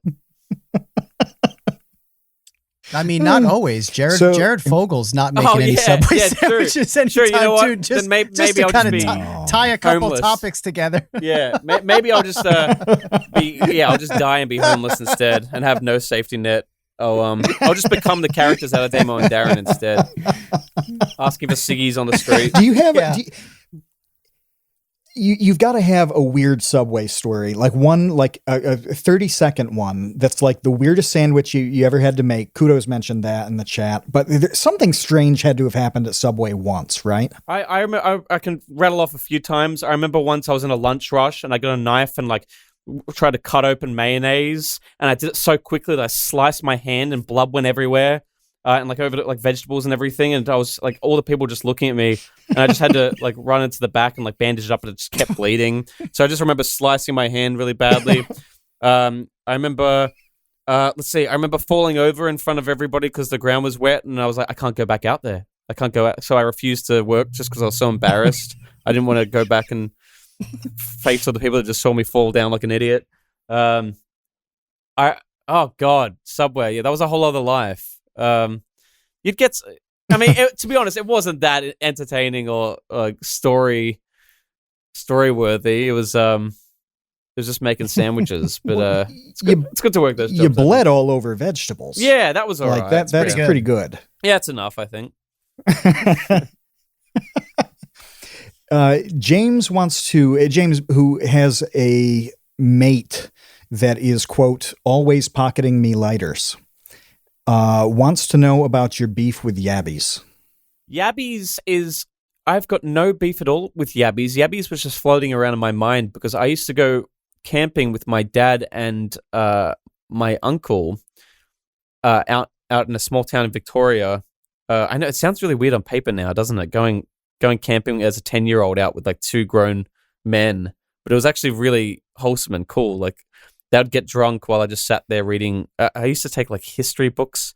So nerdy when I think about it. Like, you know, like weird science or like horrible histories. I don't know if you guys know those books, but I used to love them, and I used to take those to those camping adventures and just listen to their stories, like their old man stories. And they used to go yabby hunting during the day. It was like our food. Would eat that for dinner, these yabbies, and my uncle taught me how to catch them using like yabby nets in his dam. And the thing with yabbies is they're like crustaceans, but they're not that tasty at all. They taste like mud. I don't know if you guys have them in America. I think they're called crawfish there, maybe, but maybe not. Crayfish. Yeah, I think they might be a little bit different, but they're very muddy. And I used to be I think I find when I analyze the stuff that I do or what I animate, there's a correlation between things that I'm scared of or have had a weird fear or fascination with. And the thing with yabbies, it used to frighten me so much because my uncle used to say, yeah, when you put them in the boiling water, they scream because it's the worst feeling in the entire world and they're suffering so much and they feel it for a few seconds. So you're going to hear them scream because they're being tortured. And I was like, oh, okay. And you put the yabbies in, you can hear like... That's grim. You can hear like popping and stuff. And like, I think it's a high pitched noise, and he was like, that's it, that's them screaming to death, like they're suffering. And it scared me so much. I think he was fucking with me though, because I feel like that's just the noise that they make when they're just boiling. It's a really famous thing with lobsters too, is that it says, yeah, that's not true though. It's just like the sound of the air escaping their the air escaping their exoskeleton. Something more like that. But I think I think he knew that too. But I think he liked seeing a little stupid 10-year-old's eyes light up and start to shake in fear, because that would terrify me, thinking of these beautiful little yabbies freak you screaming to death. Yeah. Torturing them. So yeah, I got. But once again, the Australian name is so much cooler to me than the American name. Like crayfish, crawfish. What is that? Yabbies? Come on, Yeah. that's great. I wish we Yeah. called them yabbies. It's so much more interesting. I feel like a lot of the success Yeah, I've gotten yabbies. from online is probably like 50% of the fact I just use like Australianisms and it's got an Australian gloss over it. So I definitely capitalize on that, but also unknowingly. Like I don't think I realized that Americans didn't know what yabbies were. So yeah, that it's not like as funny to me as it probably is to you guys. So it's just you fall into those happy accidents just being a stupid foreigner like I am. It works. It's a funny word. Well, the Kino Corner wants to ask you an Australian question. What is your favorite Australian film? My favorite Australian film right now is a film called Hail. It's an independent film shot in Melbourne. I don't know if it's independent or if it's just lower budget than a regular film, but it's really good. I love that film. That's like one of my animations, but live action. I only watched it recently, and I was just amazed at how realistic it is. Like you really rarely see realistic Australian characters in movies, I think, and that movie has some great ones. Another film, Wake in Fright, is a fantastic Australian film from the early 70s. It's around the era of Ozploitation, which we called it, where it's like the exploitation period, but in Australia. Yeah, and also I don't know if Fury Road counts, Mad Max Fury Road, but I love that movie. That is it is so refreshing when you see a good Australian film because I think it's a bit rare. Because we've got an identity crisis here in Australia, which I suffer from as well. It's like, do you want to be like America? Do you want to try to create your own type of culture? Are we still going off our old English kind of cultural? That's so ingrained in us. So we're basically just England, but down under. So we've got this thing where we don't really know what our identity is, but sometimes an Australian film comes across that really captures that well. And I think the ones I mentioned are good. Babadook's really good too. Did you see the Kino Corner was thrilled about Wake in Fright, about you mentioning that. Yeah, he went nuts in the chat, so that was a good one. Yeah, it's definitely a good one. A really good one. Classic. And Jeff Davis wanted to know if you have seen Jake from Vsauce 3's Could You Survive Mad Max video, where he talks about the science of surviving some of this stuff in Fury Road. No, have you seen that on YouTube? I have actually. I was going to say I haven't, but I think I have seen that. I want to say I have, or I dreamt it. I just feel like that sounds very familiar. Yeah. No, you know what? Maybe I haven't seen that. I feel like I think I just thought about it. I was like, how realistic is it to survive some of these things? So yeah, no, I don't think I have. It is on the youtube.com. Oh, good. I love that. I love that website. I've been there. It's a good one. I've been there before.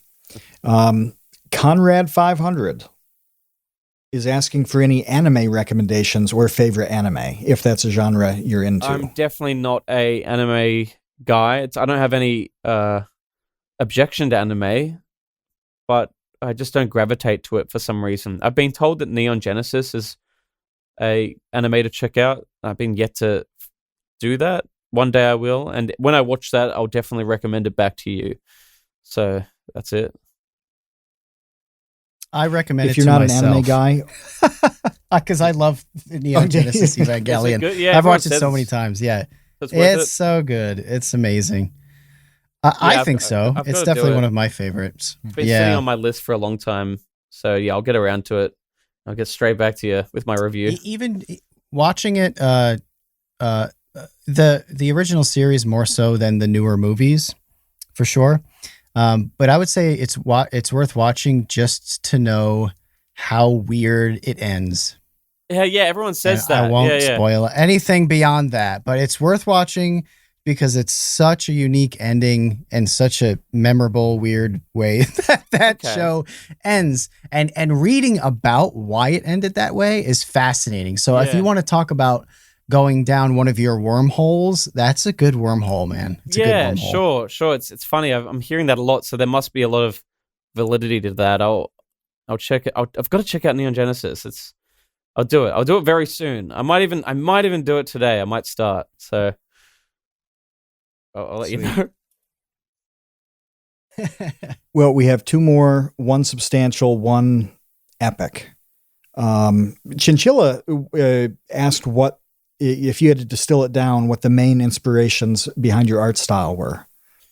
If I had to distill that down, rather. So I want to say South Park was probably a big initial inspiration, as well as Mad Magazine. A lot of the comics in that were a big inspiration, so I took from that. The Simpsons as well. I love drawing just crude kind of characters that I see as like Simpsons inspired by, like the big eyes specifically, big round eyes. That pops up a lot of my animation. Yeah, those early ones were really big inspirations. Also like Beavis and Butthead, obviously. Also like all the online animators I was talking about before, just watching them you get a bit of inspiration from that. Yeah, but I don't even feel like I've got I don't know if I have a style, because it moves around a lot. Like, for instance, if you put like the characters from Siggy Butt Brain next to some of the colorful characters I'll draw on like the Flusec channel, or even that next to the characters in YOLO, it moves around a bit. It's a lot for me. It's not even like I know my style and I do it. It's just a lot of trial and error and experimentation. Yeah, you talked so much about having inspirations from and like kind of mind work in a million different fields from all over the place. And I thought, if you had to put it on a bumper sticker, what would it be? So getting that list of just what pops into your head there is actually kind of cool, you know, to get the super short, like bullet list versus the incredibly nuanced, like life theory of creativity. That was amazing. So that's cool. I hope that was all right. It feels like it's a lot of that is just like the rantings of a schizophrenic man. So if you can take away anything from that, God, good luck. Well, the last part is what's become probably a regrettable feature of these interviews. We need to know what your fursona is. My persona? No, fursona with an F. Oh gosh. If you were a furry, what is your furry identity? Oh God. Now this is a field that I know next to nothing about, but if I was a furry, I think that makes the answer better. Isaac asked this. I forget who was first. I think Zach might have been first. I might even, you know what? I'd be a platypus, because I feel like people are going to think I've got to be an Australian thing, but I feel like kangaroo and wombat, that's too predictable. I'd be a platypus because they're the rarest Australian animals, like the classic Australian animal to find here. Like most people have never seen a platypus in real life, and for a long time, everyone thought they were a hoax around the world because they just seemed like an amalgamation of 5 different animals. So yeah, I'd be a platypus just to stand out and be the edgy fursona person from all the other Australian kangaroos and wombats that would be fursonas here in Australia. Are there I remember in the elements? 80s there was a magazine. Oh, go on, Kevin. No, I just want to flesh out the fursona here. Are there other elements to having a fursona other than choosing an animal? Like, do you need to describe what you're wearing, for instance? I don't know the rules here, but I think you might need. I think we're getting into dicey territory, Kevin. Some added embellishments. I'd probably. I see what you're saying. I probably would have a cape. I would have a cool red cape to add to the fursona, and I think I'd have a weapon. I wouldn't have a dagger or a katana or anything like that I was saying before. I'd probably have like a gravity gun from Half-Life or some kind of like future tech, just to really customize myself up so I stood out from everyone else. I think I'd be like you know what, there might even be a bit of steampunk in there. Who knows? I mean, anything can happen. And don't they so lay steampunk eggs? Platypus. Yeah, that's good. With a gravity gun. Yeah. You mentioned the egg laying thing. That was part of the commercial that I was going to mention for the Ranger Rick magazine in the 80s, or Zoo Books. Maybe it was Zoo Books. It was always on in the 80s, this commercial, and they advertised like, we feature an animal every month, like the duck-billed platypus. Like, what's that? You know, and then show this freaky thing on the screen. I mean, it was awesome when I was 8. Yeah. They're cool, man. Like, I'd love to see one in real life. Like I say, they're super rare. I think they're endangered. They don't like to show their face that much. But yeah, I want to track them down. I want to track my goal in life is to find a platypus wherever it is. I know it's hiding somewhere in here. I think they also have a venomous spur, if I'm not mistaken. I think they do. Yeah. They're really weird. Yeah. Strange. There are like several features of them that are like extra strange. Yeah. I'm pretty sure they can mess you up with their venomous spur. Venomous, yeah, man, we have some weird shit in Australia. Our animals and plant life has evolved for so long away from a lot of different it's a very harsh environment here too, so got some weird shit. well, listen, you've put up with a lot, Michael. We really appreciate you coming on. We got your persona down. You know, Andre from from our side will be drawing up your persona probably as we speak and posting it once the episode goes live. Can't wait. And let's let everybody know YOLO Crystal Fantasy it's Sundays at midnight, right? On Adult Swim. That's when people can watch your show. Yeah, YOLO Crystal Fantasy airing, like you say, Sundays midnight, Adult Swim. I don't know if that's Eastern Standard or LA time. I know nothing about that. First 2 episodes aired last weekend. We got 6 more episodes to go. They're airing 2 episodes a night. It was a really fun show. It was a big fucking slog. It was just, like I say, a continuation of the Bushworld thing. And yeah, hope you enjoy that mess of Australiana.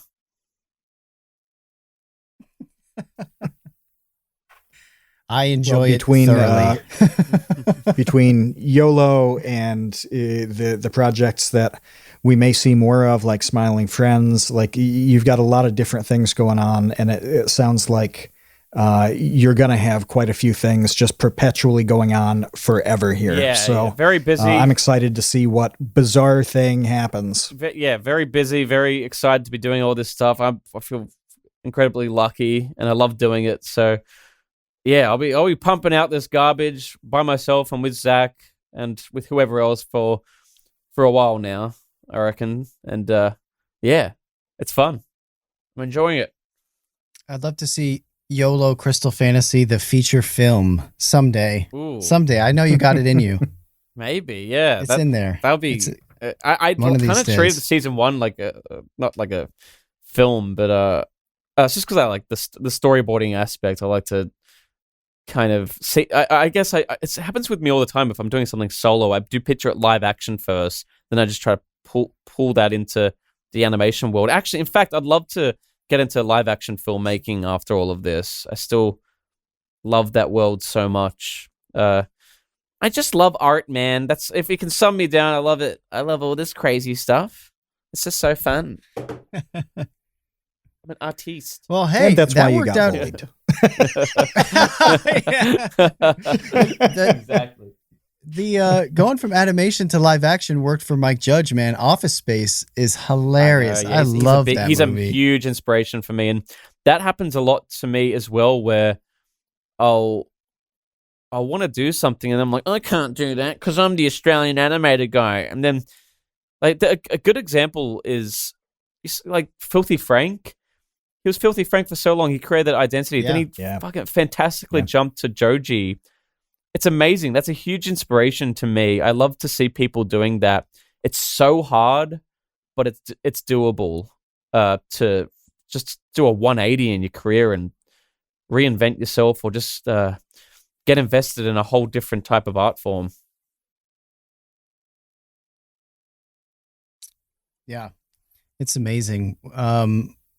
And I'm sure that we will be with you along the way. I'm looking forward to seeing what your 180 is when you drop your smooth beats R&B album in 5 years. Oh, thanks, guys. I'm so glad you're along with me on this road to Mount Doom. You're like my Sam and We're Pip here. from Lord of the Rings, while I carry this awful ring, and we'll do this adventure together. Yeah. I'll be boiling potatoes in the back Oh, yes. for you. Hey, thank you. Thank you so much for joining us. And thank you to all of our patrons for hanging out with us this whole time. If you want to be part of the show like they are, you need to become a patron at patreon.com/thecreateunknown. We have many great tiers. You can join the Dumpster Crew, which is very popular. You can join the Baby Gang, which is our most elite tier and the most elite group that you can possibly be in on planet Earth. But to do that, you got to go to patreon.com/thecreateunknown. Thanks again, Michael. You are awesome. We love everything you're doing. I've watched all your stuff twice and really laughed harder the second time, I think, each time, with Smiling Friends, with YOLO. It's so dense that it gets funnier the more you watch it. It's just great. That's really nice of you to say. Thank you so much for having me. I love doing this, and yeah, it was really fun. So I'm very humbled to be here. We'll put links in the description for everything that we've mentioned that you've worked on. And so if you haven't seen any of these things that we've talked about, they'll be right in the description. Click them. Go, go, go. Check them out. You won't be disappointed. And Michael, enjoy Neon Genesis Evangelion. Yes. It's going to be quite a ride for you. Everybody else, we will see you, Space Cowboys.